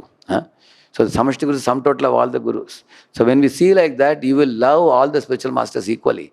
It is true that you may have little more affinity. Like a child, for example, goes to different laps of different ladies, different mothers. But when the child is put in the lap of his own mother, he feels extra happiness, which is not wrong. You can't say, hey, why do you like this lap more? You can't ask like that. It's naturally that. That doesn't mean the child has to insult all other mothers. The child can appreciate other. In the same manner, when any of the gurus come to Pune, we welcome them happily and put them on Vyasas and sit at the lotus feet and hear them. My Guru Maharaj told, if you really want to please me, you should respect all other gurus the way you honor me and respect me. So by doing this, gurus also will be happy. Actually, all the gurus are manifesting Krishna's wisdom only. You should see like that. It's like your father has brothers, like your Chachaji. They are like that. ISKCON is a big family. So therefore, devotees may have many Shiksha Gurus, and their primary Diksha, we have one Diksha Guru, but we can hear from other Diksha Gurus also. Like for example, I will hear lectures of all different Diksha Gurus, but when it comes to execution, I will check with my Guru. Do you want me to do this or this? Whatever he says, only that I will do. So your Diksha Guru is one, and other Diksha Gurus can hear from. But when it comes to Shiksha Gurus, there can be many. It's not wrong to have a dozen Shiksha Gurus from whom you are inspired by different. Like scientific thing you want to hear, you can hear Chaitanya Charan Prabhu. Some very nice, some short lectures on, holy name you want to hear. Burijan Prabhu has given some things on holy name very nicely, holy name retreat and things like that. So in this way, you can hear from many. Now, in the beginning of your Krishna consciousness, say for first 2-3 years, you have one primary Shiksha Guru who is teaching you. Like here you have Manasundar Prabhu, Anand Shesh Prabhu are teaching you. You all are attending classes and everything. And then eventually as you grow, you have become initiated or you have 16 rounds regularly you are doing, and you are also inspired by other lectures. You can hear multiple. Nowadays we are living in YouTube world, even in voice also. Although I give lectures the mornings and they hear one of my lectures once in a week they hear. Other days they hear the spiritual master and they also hear Prabhupada on other days. And the preachers also go and give lectures on other days like that. But as they grow, they have full freedom to hear from anybody they want. We don't have any restriction. Even in Chowpatty you will see, Ranath Maharaj just kept a long Vyasasana. You've seen that? So that many gurus can sit there. In order to show to the world that I am not saying that I am the only person I can speak to my audience. He allows so many others to speak also. Now you may have one query in this connection. If you hear from too many people, will it not become like too many cooks spoil the broth? That question may come. So therefore, one thing is very important. Steadiness is very important. As you grow, you have somebody primarily guiding you. Amongst the Shiksha Gurus, somebody is primary. So here in this community, for all the Grihasthas, we have both Man Sundar Prabhu and Anand Shesh Prabhu and Sundari Mataji. So they are bringing about a certain mood here, emphasis here. So you can fit yourself according to the guidance they are given. At the same time, the hearing of the other things should reinforce your surrender here. And it will help you, it should help you grow. Not that, for example, in ISV community, the book distribution is emphasis. So who more youths we are preaching to, we are telling them, take books and go. That's what will please Vaisheshika Prabhu, correct? Similarly in New York, Brooklyn, their emphasis is Harinam Sankirtan going on for last 50 years. Every day, 7 hours, 6 hours they go Harinam. So we tell the brahmacharis boys also that at least few hours go on Harinam. They will be very happy. So every temple stands for certain things and we should also appreciate that. And then you should not insult the local gurus and authorities, respect them.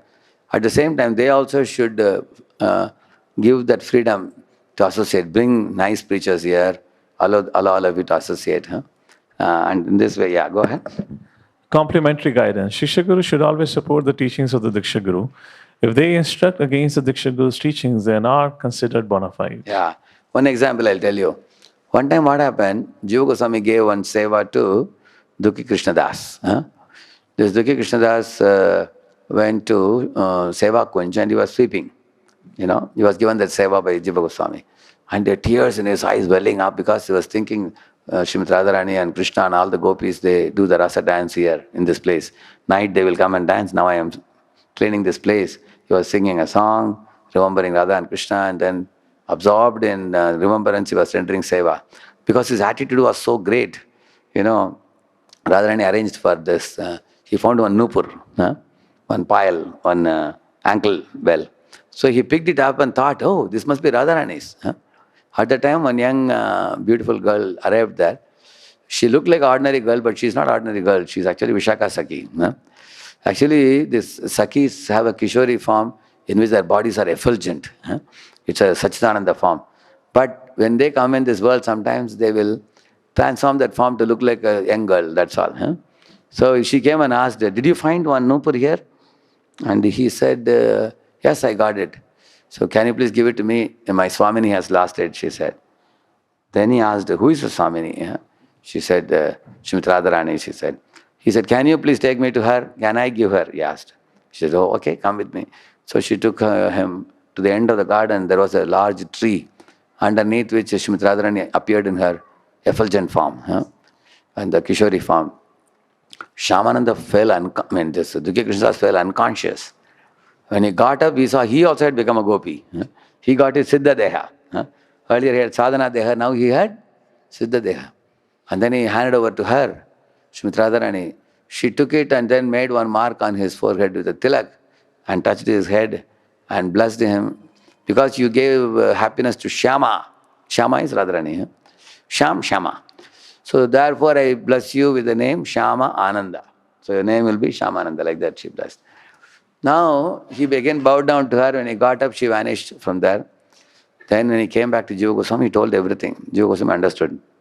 He said, such a great blessing. This is the perfection of your seva. Radha has become pleased with you, she said. And then because he had a different type of tilak, and his name was also changed.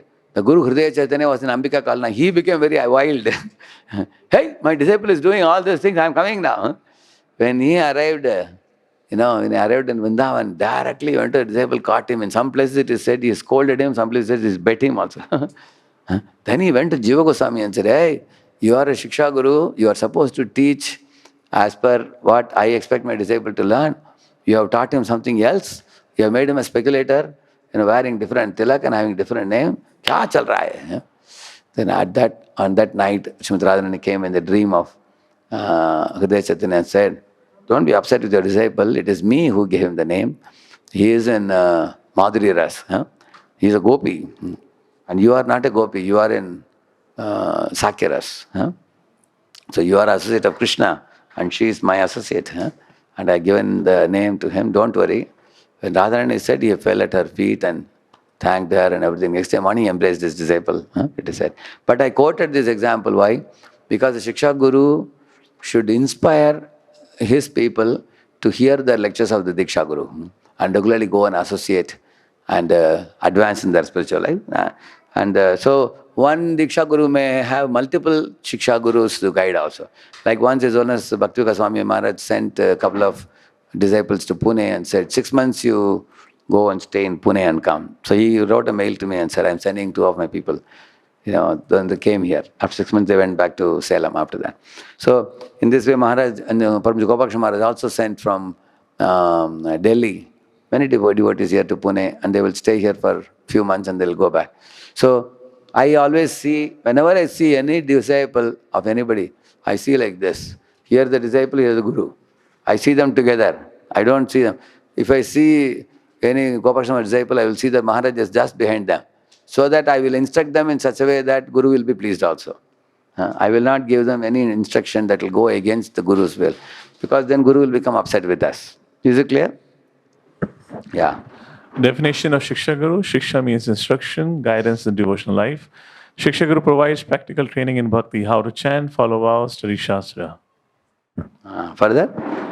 Key Shastric reference, Shiksha Guru ke tajani, Krishna Swarup, Antaryami. Krishna Guru ke tajani, Krishna Swarupa. Antaryami Bhakta Sreshta Yahi Tina Rupa. The instructing Guru is understood in 3 ways: as Krishna himself, as a super soul, and as a most advanced devotee. Yeah. So this is about the Shiksha Guru. What Shiksha Gurus do, what is the meaning of treating Shiksha Guru as Krishna himself? Which means, if you don't take Shiksha Guru's guidance on doing services properly, if you become independent, then we are not going to make progress. Why you will become independent, I will tell you. For example, some devotees think, I am a Diksha disciple of so-and-so Guru, and I have given my heart to that Guru, and I will do whatever he says. And I have him on the altar, his photo, and I love him. But this local authority here, who is local Shiksha Guru, he is still in 3 gunas, and he is not as elevated as my disciple. So I won't follow this fellow, I will follow him. Many people say like this. But why they say like that? Because that Guru never gives them instruction. He only smiles. Once in a while he will come, once in a year or twice a year. So it becomes very convenient for the people to say that I follow him, but they follow their own mind only. And the local person is all the round the clock there. And he will tell them, do this, don't do this, which they don't like. And therefore it is condemned. So I tell the devotees that if you are going to take the local leaders casually and don't take their instructions seriously, then eventually it will lead to third offense.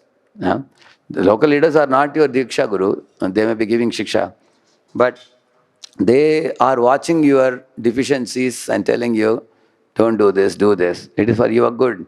And we can take it as good as Diksha Guru is telling us. That's the first point. Then he is also like a super soul. Super soul is actually Suhrat, well-wisher. And he is the most advanced devotee. Now, the Shiksha Gurus also there are different levels. There is a Kanishta Shiksha Guru. There is a Madhyam Shiksha Guru. There is a Uttam Shiksha Guru. If one is a Uttam Shiksha Guru, then Uttam Shiksha Guru and Diksha Guru can be considered at equal level. That is coming later, it will come. But if you are not in that level, in ISKCON what happens? His Holiness Bhaktisiddhanta Maharaj came in 1989. And many devotees who have come now in 2020, they both may be initiated by His Holiness Ranath Maharaj. Their levels are not same, you understand? So one shouldn't say that because say Shiksha Guru, Diksha Guru are same, so I am also equal to Diksha Guru. We can't say like that. So we also have to know our level. Read the duties of Shiksha Guru.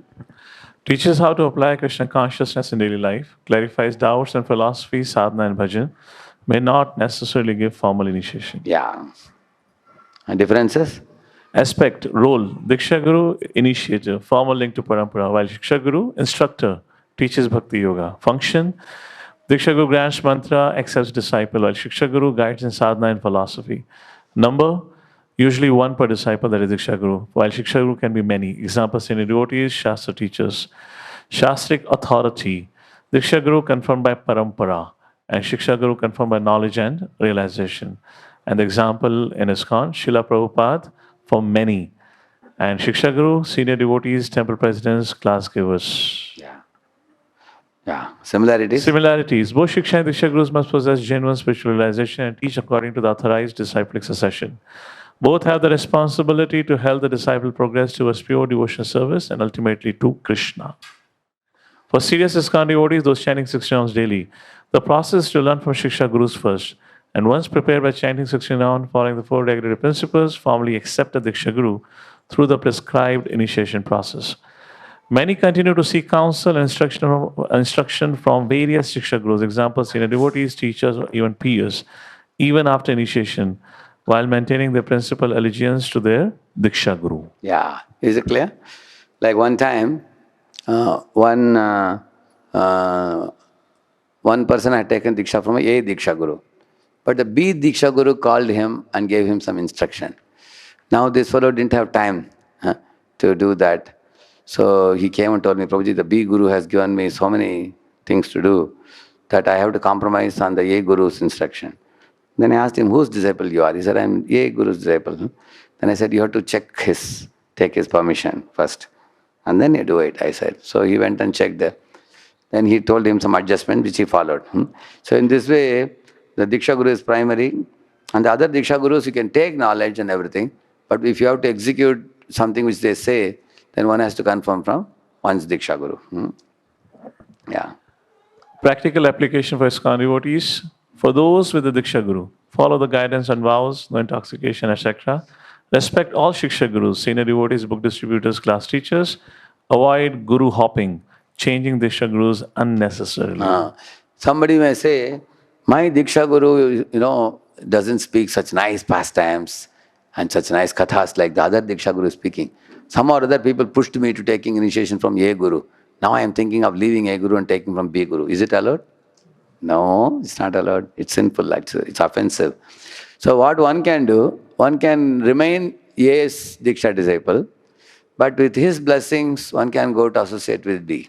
And one can go and hear and associate, one can do that. There is one disciple of His Holiness Jayapataka Maharaj. His name is Sachi Tanuj Prabhu. So he was initiated by His Holiness Jayapataka Maharaj, but his whole inspiration came from His Holiness Bhakti Vikas Maharaj. So he took blessings of Jayaprakash Maharaj, his own Jayaprakash Maharaj, and then he went to Salem, he got inspired. He would speak also very powerfully like his own Bhakti-Vikas Maharaj. Later on, Bhakti-Vikas Maharaj sent him to the farm, Nandagram farm. Now he's also having seva in Bhopal. Wonderful devotee. Now he's a sannyasi also now. Yeah, he's taking sannyas also. So while taking sannyas, Jayaprakash Maharaj said, me and Bhakti-Vikas Swami will jointly give you danda. He said. So he's very understanding. He knows that he is my disciple, but inspired by another Guru, my God brother, no problem. So in that way, one doesn't have to give up one's Diksha Guru to go for another Diksha Guru. One can take inspiration with blessings of one's own Diksha Guru. Don't do Guru shopping or Guru hopping. Yeah. For those without Diksha Guru, take Shiksha seriously from senior devotees while preparing for initiation. Study Srila Prabhupada books. He is a universal Shiksha Guru for ISKCON. Yeah. Prabhupada is pre-eminent Shiksha Guru for all the followers of ISKCON. Because Prabhupada's Shiksha comes from his books. Diksha Guru is a lifelong connection to Parampara, while Shiksha Guru is for daily guidance in Krishna consciousness. Both are essential for steady progress in Bhakti. Can I have multiple Gurus? Yes. Multiple Shiksha Gurus. Diksha Guru is only one. What if my Shiksha Guru is more inspiring than my Diksha Guru? Respect both. Krishna manifests through both. Is one superior? No. Both are equal manifestations of Krishna's mercy. Yeah. Is it clear to everybody? Yeah. So this we have already shown that before. Yeah. And some new things were there. Therefore I written below, and if you see function, you read that. Function. Relationship. Relationship, yeah. So relationship with Shiksha Guru is informal, is more like a mentor, while Diksha Guru formal, solemn vow. And the function, while in the case of Shiksha Guru, ongoing spiritual nourishment. That's how they function.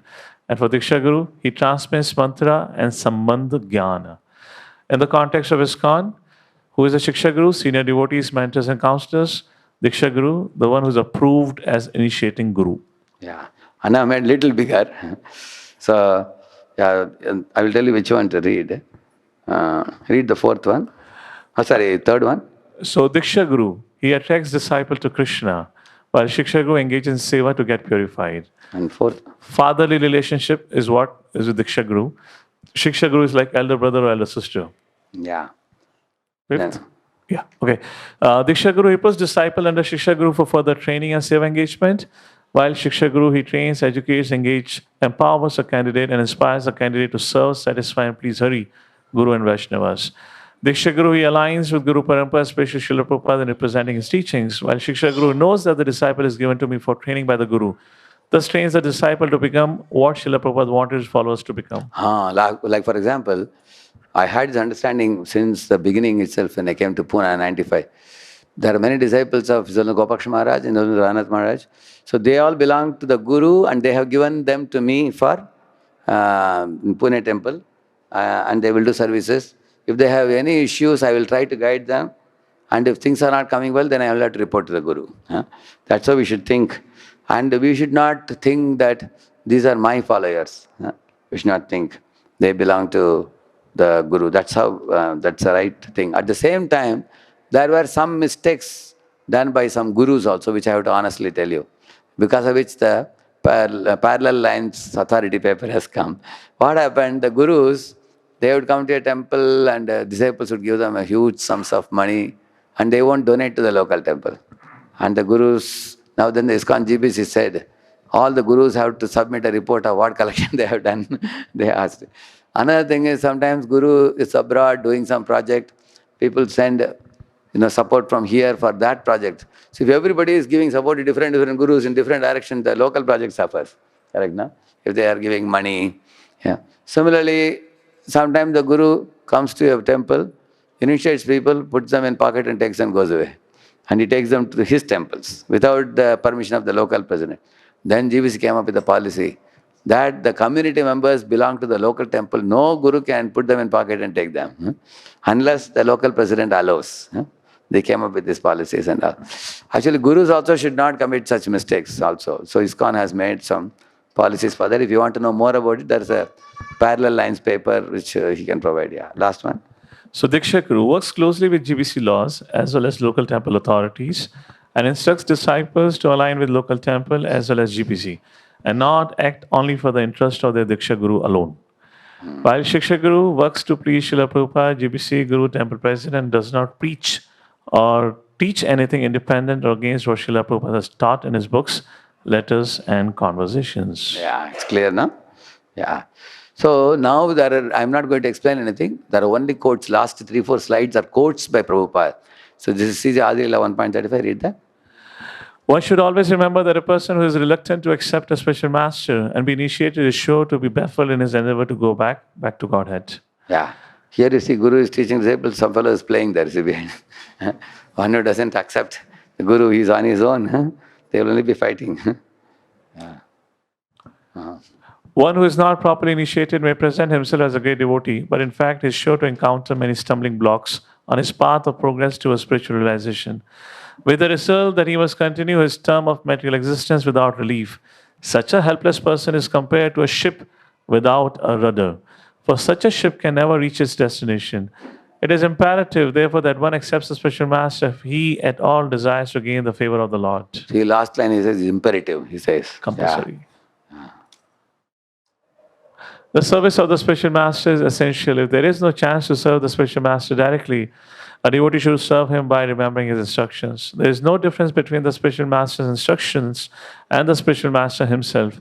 In his absence, therefore, his words of direction should be the pride of the disciple. Yeah, the special master lives in his sound vibration and the follower lives with him. So many of the Chaupati brahmacharis ask me, Radheshyam, you were sent to Pune in 97. Don't you feel disconnected from Guru? You don't get to see him always. So I tell them that yearly I get to meet my spiritual master probably twice or thrice. I meet almost an hour each, hour or hour and a half.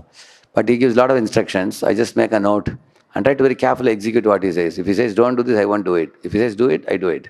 That's all. So our instruction should be carried by us in our head and heart, and we have to apply it. Although physically, geographically, we may be put at a distance. If one thinks that he is above consulting anyone else, including a spiritual master, he is at once an offender at the lotus feet of the Lord. Such an offender can never go back to Godhead. It is imperative that a serious person accepts a bona fide spiritual master in terms of the Shastric injunctions. Yeah. Sri Jiva Goswami advises that one not accept a spiritual master in terms of hereditary or customary social or ecclesiastical conventions. Yeah. That means Guru is not based on jati, is a Brahman or not Brahman and all. Kevave pragye vanyasi shudra kenanoi, Jai Krishna tatpaveta sahi Guru hai. Like that Mahaprabhu told our Ramanand Rai. One can be a Shudra or a Chandala, but if he becomes a Vaishnava, he transcends even a Brahmana also. Anybody can be Guru, provided he knows Krishna Tattva. One should simply try to find a generally qualified spiritual master for actual advancement in spiritual understanding. Yeah, we have to find genuine spiritual master. There's one very nice verse. All of you can repeat this. Shuchihaya mochi. Yadi Krishna tyaje. Muchihaya shuchi. Yadi Krishna bhaje. See, shuchi means Brahman. Muchi means like a cobbler. Is a cobbler or a barber? Cobbler, I think, yeah. So, Shuchihaya Mochi, a Brahmana becomes less than a low-class person. When he is Krishna Tyaje, when he gives up Krishna. But even a Muchihaya Shuchi, a cobbler or a barber becomes exalted more than a Brahmana when he is doing bhajan of Krishna. Yadi Krishna Bhaje. Clear, no? That's a similar. Another verse says, Shat karmani puno avipro mantra tantra visharadaha avaishnavo gurur nasyat vaishnavo shapacho guru is saying that even if one has 6 qualities of a Brahman but is not a devotee, one should not accept him as a guru. On the other hand, even if somebody is born in a Chandala family but has become a Vaishnava, he is worthy to be accepted as a guru. Yeah. One who has unflinching devotion for the Supreme Lord and is directed by the spiritual master, in whom he has similar unflinching faith, can see the Supreme Personality of Godhead by revelation. One cannot understand Krishna by mental speculation. For one who does not take personal training under the guidance of a bona fide spiritual master, it is impossible to even begin to understand Krishna. The word tu is specifically used here to indicate that no other process can be used, can be recommended, or can be successful in understanding Krishna. Yeah, he says that for one who does not take personal training under the guidance of a bona fide guru. So many gurus are not able to give personal training. Because they have too many disciples across the globe. They have 20,000, 30,000 disciples. How will they personally guide? Therefore, they put trust in the local Shiksha Gurus and they hand over the disciples to them for further care. Here we have the words unflinching devotion to the Supreme Lord and similar faith in the spiritual master. We also find the words take personal training under the guidance of a bona fide spiritual master. If one considers Guru as God and one ignores Krishna, then he's a Mayavadi. If one accepts only Krishna and ignores Guru, he's a Sahajya. So we need a balance. Yasya deve parabhaktir. Everybody together. Yata deve tata guru. Tasyaite katita hiyartha. Prakashante mahatmanaha. So we need Guru and Krishna should be worshipped together, like Gaur, Nitai. Gaur is Krishna and Nitai is Guru, Adi Guru. So therefore we take both of them together. Similarly, Guru's instructions we follow and we worship Krishna. Sahajas worship Krishna, they say, I don't need a Guru. Therefore they fall down. Nectar Devotion, Chapter 5, the Purity Devotional Service. Srila Rupa Goswami warns, however, that if a person is properly initiated by a bona fide spiritual master, he should not think that simply by the acceptance of such initiation, his business is then finished. One still has to follow the rules and regulations very carefully. If after accepting the spiritual master and being initiated, one does not follow the rules and regulations of devotional service, then he is again fallen. One must be very vigilant to remember that he is a part and parcel of the transcendental body of Krishna, and that it is his duty as part and parcel to give service to the whole or Krishna. If we do not render service to Krishna, then again we fall down. In other words, simply becoming initiated does not elevate one to the position of a high-class brahmana. One also has to discharge the duties and follow the regulative principles very rigidly. Like for example, like a boy and a girl, they have attraction, both the parents come together and plan a marriage and they get them married.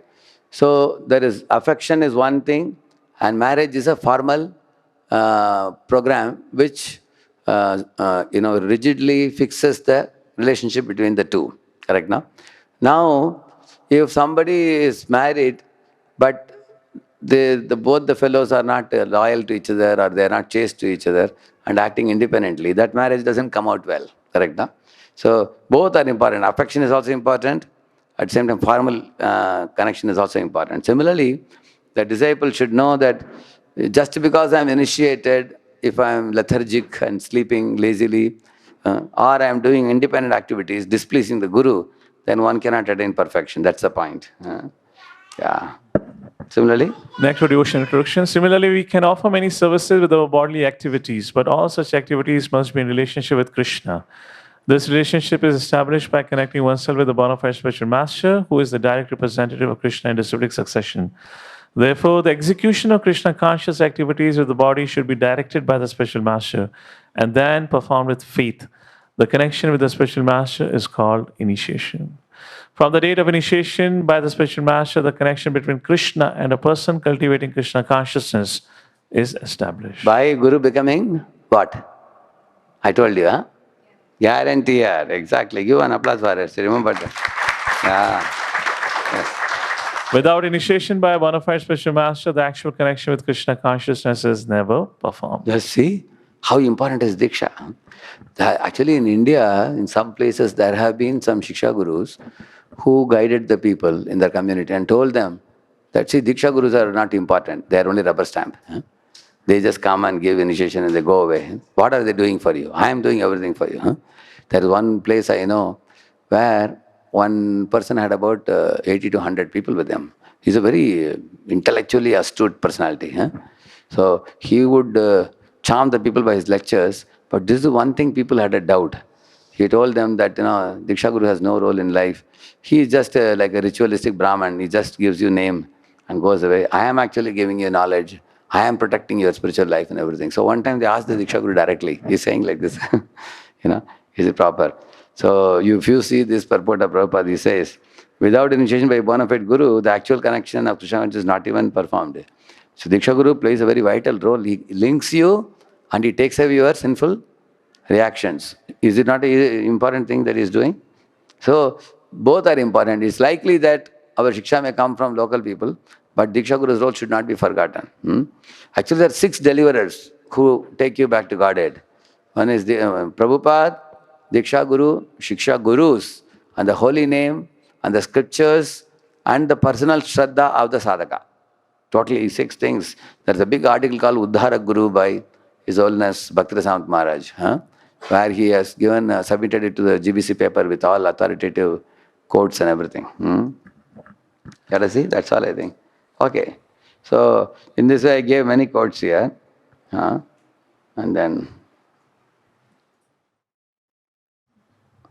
So I have written about something about this. We will read this slide. It's important. A devotee whose guru has fallen down needs to accept another spiritual shelter, with or without reinitiation. But this I told you, example, yeah. A devotee whose guru left this world in good standing does not need to accept another spiritual shelter. Everyone needs spiritual shelter. When one takes the shelter of a bona fide spiritual master, amongst other things, one learns to see who else are one's spiritual masters, worthy of following and taking instructions from for spiritual advancement. As Srila Prabhupada says. Here Prabhupada says, if one thinks I am above consulting anyone else, I don't consult anybody, I know everything. He's an offender, he says. Yeah. And then Prabhupada says about the local authorities. This is a very important thing. Two of you read it. Read it. Saswarup. Srila Prabhupada, there is also a question of reciprocation. You have so many disciples, thousands, and one devotee was asking me yesterday, I want to please Srila Prabhupada, how does he know my progress, my service? Because when I'm so far away from him, and if I don't write him. So his representative you need a thick voice. Who has a thick voice? Who has a strong voice? So his representatives are there. The president, the GBC, they will see. The representatives, presidents? The representative may be there, but what is my personal relationship? Okay, roles got interchanged now. To obey your spiritual master. Whatever he has said, you follow strictly. Follow the regulatory principles. Chant 16 rounds, that's all. Yeah. So here Prabhupada is saying, what he's saying, one's personal relationship with the Guru is primarily by obeying Guru's orders, which is, chanting 16 rounds and following 4 eggs, that's all. While the actual ongoing training can be often delegated to the representatives, neither is saying. That's all, very simple it is. So here this is actually His Holiness Jayapataka Maharaj's 2 slides are there, I think, 3 slides, and that's all. So Prabhupada, thanking all of you for being so patient. Let's say long night. We can read those slides. No problem. Yeah, please. You want to be hungry? No problem? Okay. Okay, read that. Question. Please give a brief description about Shiksha Guru and Diksha Guru. His Holiness Jayapataka Swami Maharaj. Diksha Guru gives you the mantra. You can only have one Diksha Guru. Shiksha Guru is of 2 types. One who is on the level of your Diksha Guru and one who gives you relevant instructions for your spiritual life. There is no limit to how many Shiksha Gurus you can have. If the Shiksha Guru gives some instruction which contradicts your Diksha Guru, you should ask your Diksha Guru about that because he is responsible for your Krishna consciousness. So if you think your Shiksha Guru is giving the wrong instruction, then confirm it with your Diksha Guru. See, this is what I was telling you about the Hriday Chaitanya example I was telling you. Okay, let's see one more. Please give a brief description about Shiksha. Oh, okay, same thing.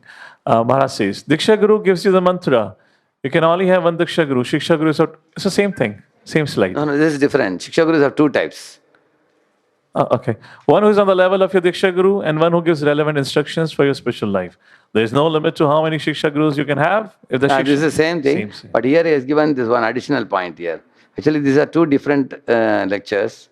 Okay. But here he has given about the 2 types of Diksha Guru. Sorry, Shiksha Gurus. One who is on the level of the Diksha Guru and the other one who is younger, much younger, but gives instruction like that.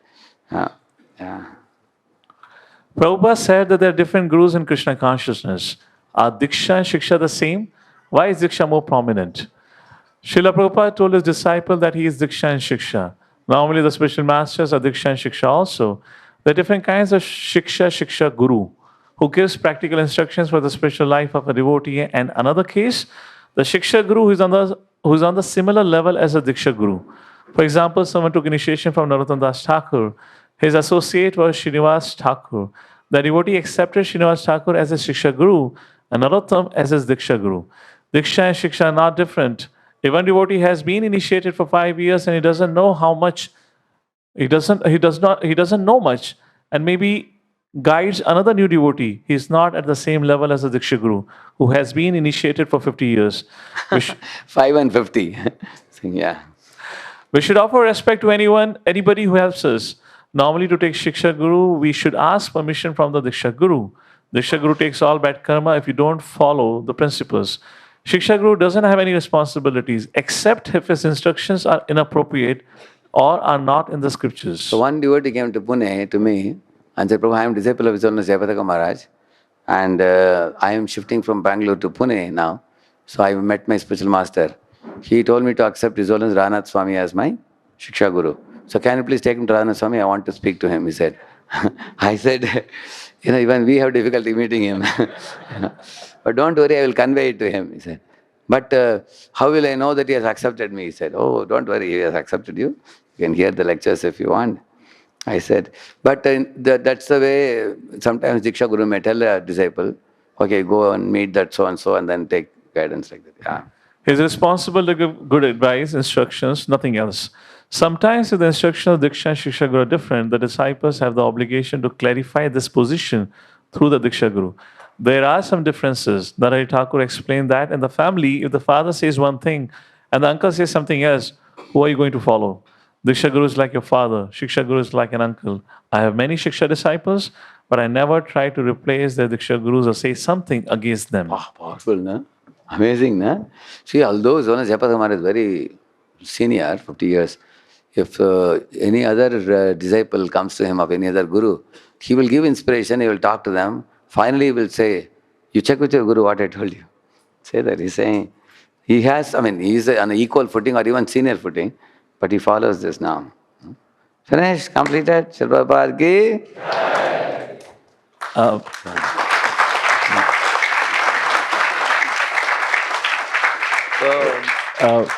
This was a little exhaustive one, but I felt it's worth spending this much time because it's a very important aspect of our life. How many of you feel that?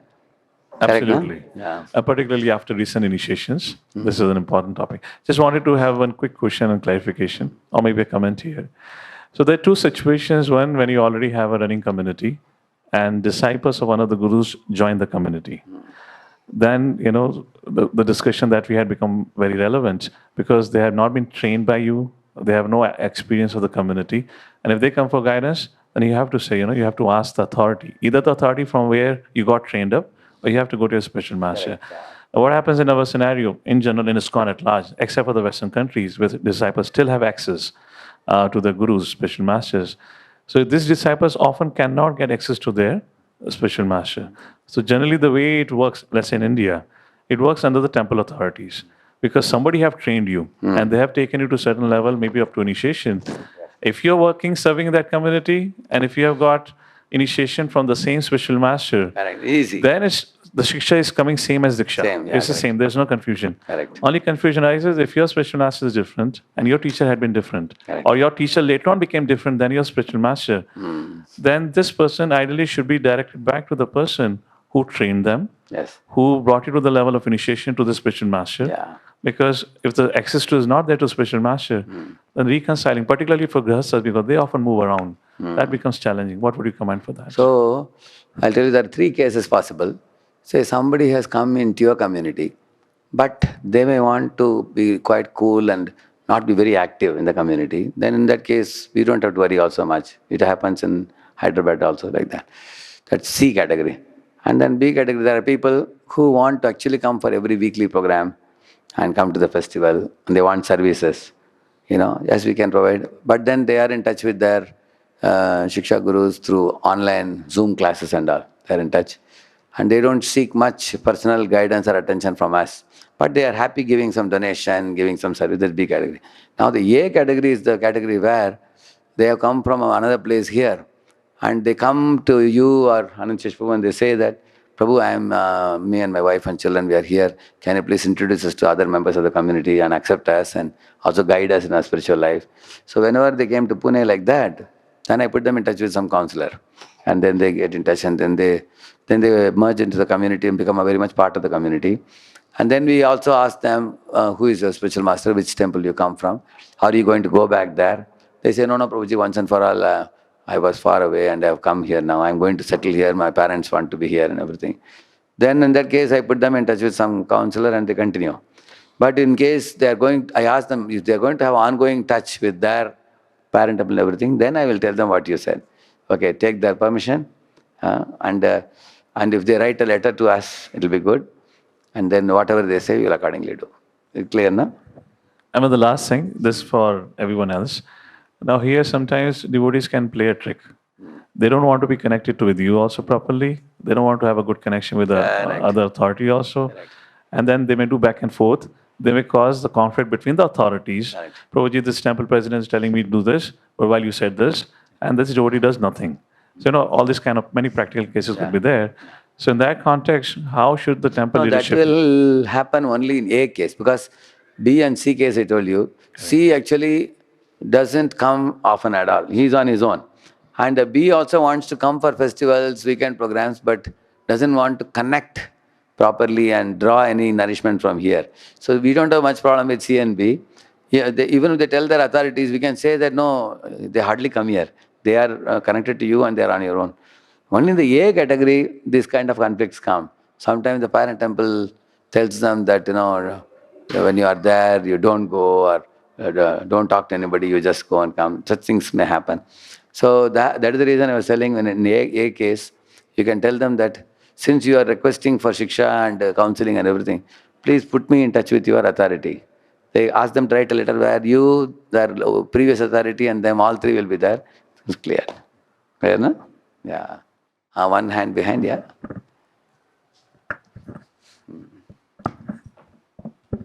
Hare Krishna Prabhuji, thank you so much for this insightful class. Actually, the class is so vital and crucial that after these 2 hours of class, there should be 2 hours of question and answer session also, because this is such a nice class. So one practical question I have, which I have seen in the community in different places, like currently Radha Govind Swami Maharaj, he has some health issues, he's not giving initiations. But I know multiple devotees, they are taking inspiration from him, they are wonderfully following, even they are under proper counselor system, they are following Siksha Guru, very well connected to Srila Prabhupada. Sometimes he gives.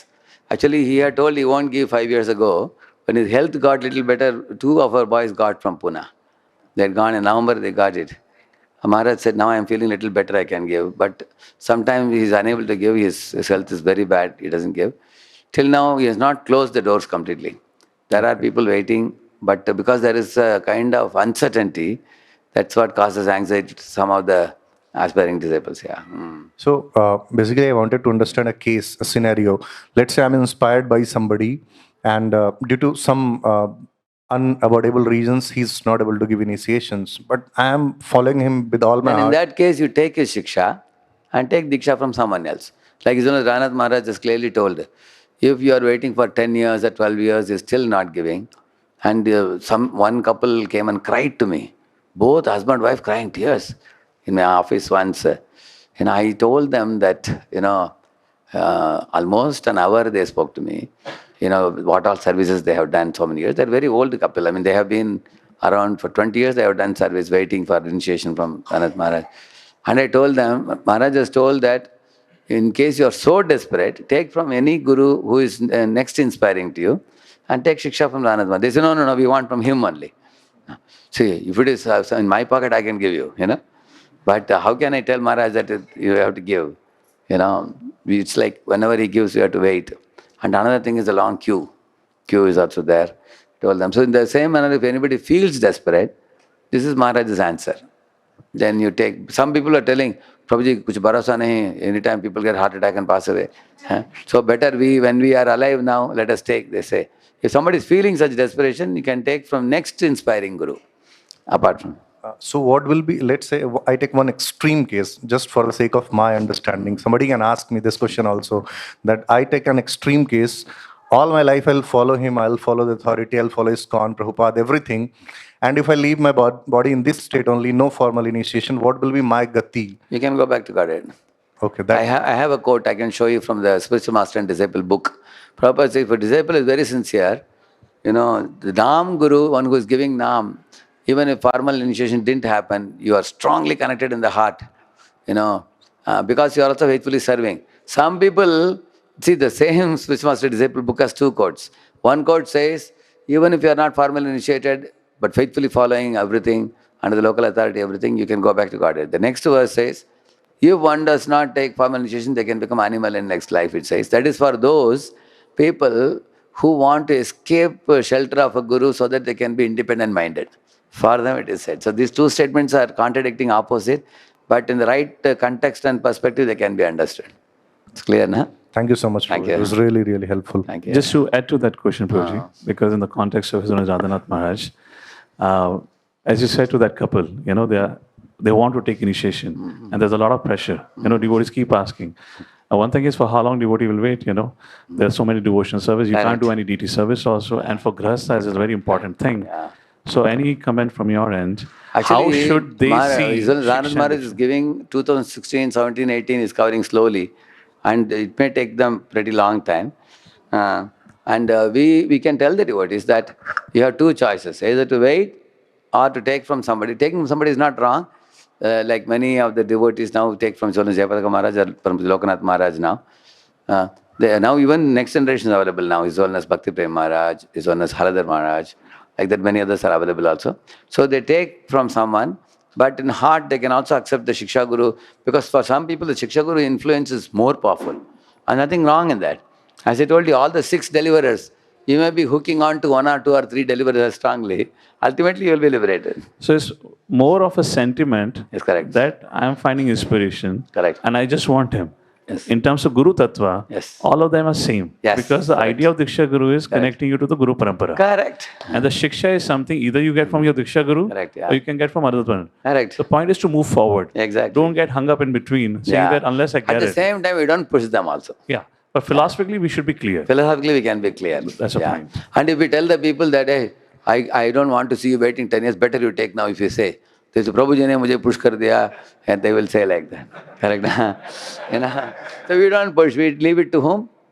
Them. Philosophically, we can be clear. But I don't even give the slightest indication that you must take. I don't say. I tell them that, aapki marji. You leave it to them. Yeah. Extension of this scenario. So where you have new devotees freshly introduced to Krishna consciousness, and all they see around them are prominent Shiksha Gurus in different ways. Now for them, as they get sincere, and as we know that Diksha is something which you should look forward, and also you mentioned that there should be heart-to-heart connection, there should be regular hearing from Diksha Guru. What is the practical way for such scenario for the devotees to cultivate, or especially when the access to Diksha Gurus is limited? There are 5 ways, I will tell you, very simple way, how you can thicken your relationship with the Diksha Guru. The first thing, start with this. Start hearing his lectures, daily a dosage of at least 15 minutes to half an hour. Take some series, start hearing. Even before that, as a fresh devotee, I may not know Diksha Gurus. So what should be my approach towards this whole scenario? Oh, that is about choosing a Diksha Guru. First choosing and then For that, beginning. see, you can see this one. 1 minute, I'll just show you.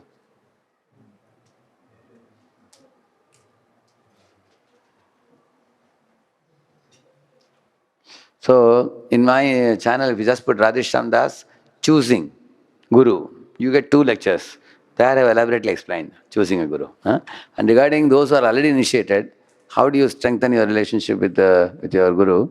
I will tell you about that. One thing I told you, first hear the lecture at least 15 minutes to half an hour a day.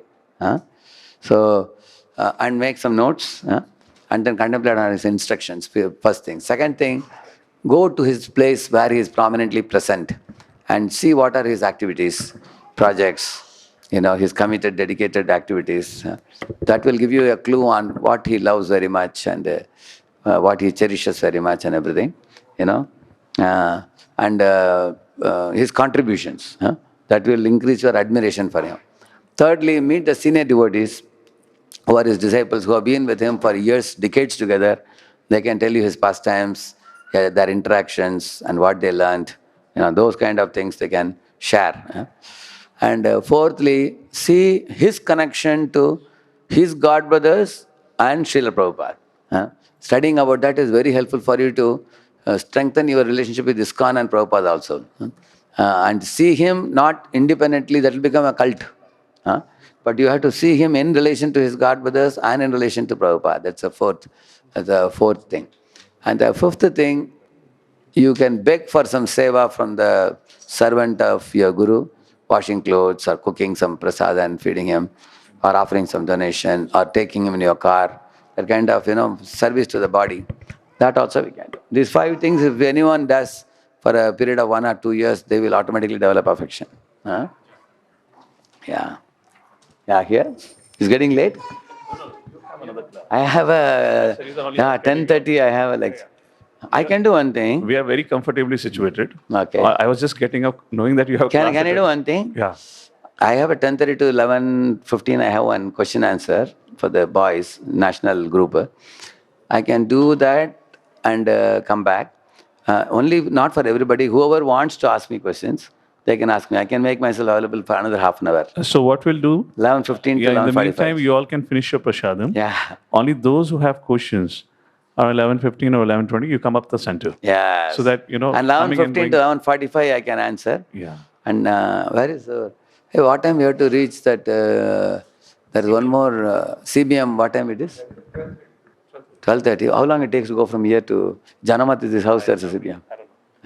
45 minutes to 1 hour. Okay. So 11:45 I'll take off. So 11:15 to 11:50, half an hour more I can give. Okay. Perfect. Those who want to ask questions, you can tell them where to come. Yeah. So with this, we'll pause here. Hare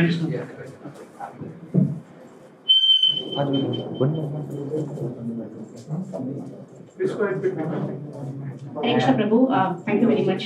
Very wonderful class as always. And we're talking about loud speaking of mothers and telling Prabhuji, I could really identify with it. I really have a loud voice. Prabhuji, my question is, you were talking about Diksha Guru and Shiksha Guru.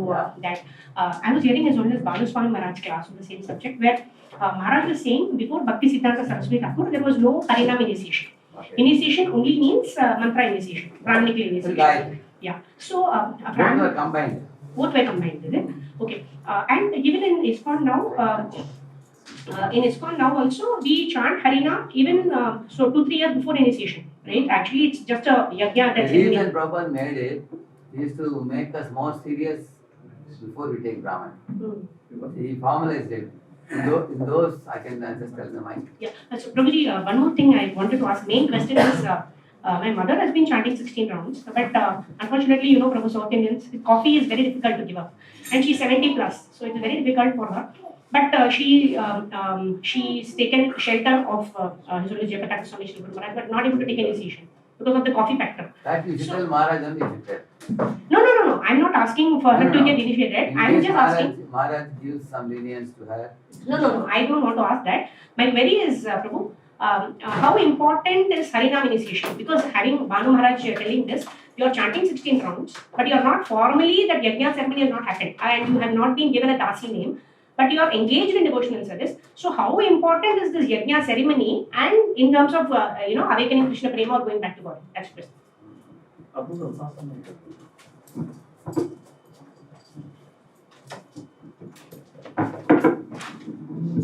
question. See, we are in ISKCON. If you are in Gaudiya Math, there is no need of first initiation. Directly there is second initiation. And even if you are chanting now, if you go to the newly to Gaudiya Math temple, some Swamiji will be there, he will call you and give you a mala and say, chant 4 rounds. Just verbally they say. And you put faith in him and you chant. That's all they want. For some people they say chant 8 rounds. Chant 1 round. Whatever Swamiji says, you follow that. And then you get Brahman Diksha. But in ISKCON, Prabhupada did not make like that. Because it will become very random and our society is a worldwide society. So Prabhupada, instead of keeping it 4 rounds, 8 rounds, for different people, like Bhaktivinoda Thakur gave 64 rounds compulsory for pujaris who are residents of the temple. Those are going out and preaching 32 rounds. Like that he gave for different people different things. Whereas Prabhupada didn't make different things, only flat rule. Everybody will chant 16 rounds like that. So if your mother is connected to Gaudiya, for example, no, I'm just saying, if she wants to take that type of direct initiation, Harinam. That would be for Gaudiya Math relevant. But we belong to ISKCON. In ISKCON, first initiation is also important. Yeah, because according to Prabhupada, he has insisted on this. Anyway, okay, I got a question.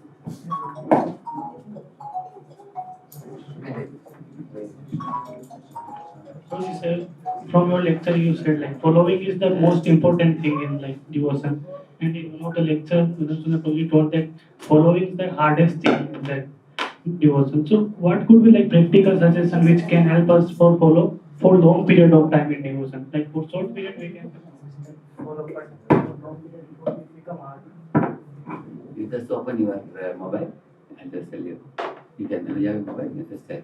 You can check the word consistency. You put Radheshyamdas consistency. Put 2-3 lectures will be there on consistency. Another word is steadiness. Steadiness, Radheshyamdas you put. Consistency, Radheshyamdas you put. Immediately you get some totally 3-4 lectures, many pointers are there. First thing is for steadiness and consistency, understanding the importance of human form of life.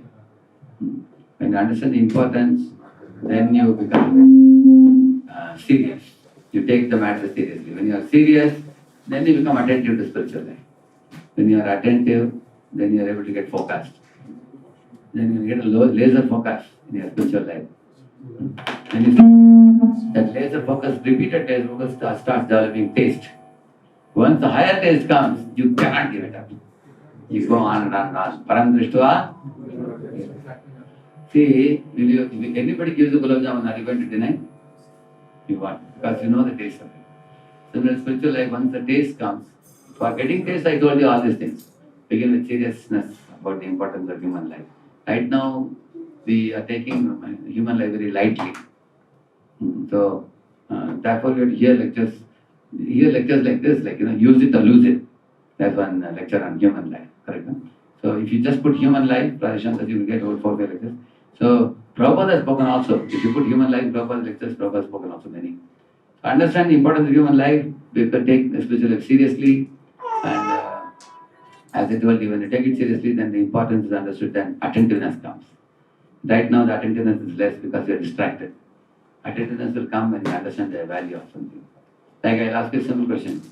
Say Microsoft is calling you for an interview at 5 o'clock. What time you will reach, sir? Will you reach at 5? What time will you reach? 4:30. But you know it's important. Once you know something important, you are very attentive. And while talking to them, you won't be looking at the mobile. And, when you are giving an interview to Microsoft, will you be looking at the mobile playing some reels or something? You won't do that. Because otherwise they won't give you the job. Correct? No? So in the same manner, attentiveness comes when you know the value and importance.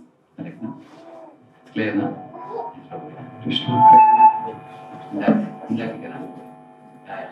Hare Krishna, Prabhuji. Prabhuji, we wanted to ask about initiation. We were aspiring from His Holiness Qualifications Maharaj. So now he is not here now here. So in that case, we had a vow with him. Now we are not able to take up such vow. It will take time for you to get a similar vow for anyone else. So Prabhupada met his guru in 1911. In 1922 or so, he took almost 11 years later, he took initiation. So you don't have to worry that you are about to take and Maharaj left the world. So what do we do now? You don't have to immediately take. You shouldn't mind waiting for 2-3 years. Meanwhile, next to Gopaksha Maharaj, there are many other gurus in the planet now. They can be godbrothers of Maharaj also, or they can be disciples of Maharaj also. And it is not like a Kulaguru system that if Maharaj is not there, we should take from only somebody next to him. He is disciple. It's not like that. You can take from anybody. You can just study the different gurus, amongst whom, if you feel little inspiration for somebody, then you hear from them. Like some people are waiting for Gopaksha Maharaj. After he left, they took from Indranu Swami Maharaj, or some are taking from Lokanath Maharaj, some are taking from Haladhar Maharaj, Bhakti Prem Maharaj. They have identified one, which may take a little while. Not a problem. You can just, actually, Lord in your heart only inspires you. If you sincerely practice the principles, after some time you will get some inspiration on that. Plus, you can also watch the videos of Gopaksha Maharaj for your inspiration purpose. Because Vaishnava always lives in a sound vibration. Even though he has gone back to the spiritual world, there they don't die like the ordinary jivas. They live in their sound always. That you can keep hearing. Thank you, sir. Thank you. Actually, Hare Krishna Prabhu, thank you very much for the wonderful class. So Prabhuji, in your class you were making a point that every disciple should be hearing daily to his spiritual master so that that connection is established. or if they cannot hear daily, like what I do, in 1 week, you hear one long lecture, like 2 hours lecture. If you hear like 2 hours, per day it comes to how much? Per day it will be like, 30 minutes, 20 minutes. 20 minutes, per day 20 minutes. Correct, no? If you hear 1 2-hour lecture. If you hear 2 hours lectures per week, it will be like 40 minutes per day. So we may not get everyday time, but whenever you get bulk time while going in the car, coming, you can hear like that. But that hearing should be such that something should hit us very hard. Then like for one example, I'll tell you. I was hearing my spiritual master was telling, Nalakor Manigriv were practically nude and they were playing in the waters of Mandakini Ganga with some devis. So Narada Muni cursed them to become trees. So my spiritual master was asking, do you think really Narada became angry with them? Even our Srila Prabhupada, when he went to one field, there were one group of hippies. Practically they were like Digambar, no dress only, in long hair and everything. And the Prabhupada was invited to give lecture for them. Prabhupada gave. Prabhupada didn't feel angry with them. He only felt pity for them. So Narada also felt pity for these guys and he made them trees where? In Nanda Bhavan, behind Nanda Bhavan. So the sages and saints, their cursing is not arising out of passion, it arises from compassion. Like that he said. So like this, when you hear one thing I heard, oh, all day it was ringing in my head. Something interesting I heard. So in this way, when we hear the lectures, the realizations are very deep when they bring out, correct? No? Like he was telling, why did Lord Krishna deliver Nalakur Manigriv? Not because Nalakur Manigriv had done a lot of punya or they had a lot of bhakti bhava or something like that. No. The only reason Krishna delivered them is because Narada Muni had given a word that you guys will be delivered by baby Krishna. So Krishna respects the word of his pure devotees. So these kind of things when you hear, then you understand, oh, Krishna respects pure devotees so much. If I become dear to an advanced devotee, then I will also be taken care with all the confidence. So in this way, every day there should be some increment in knowledge, increment in bliss in our spiritual life.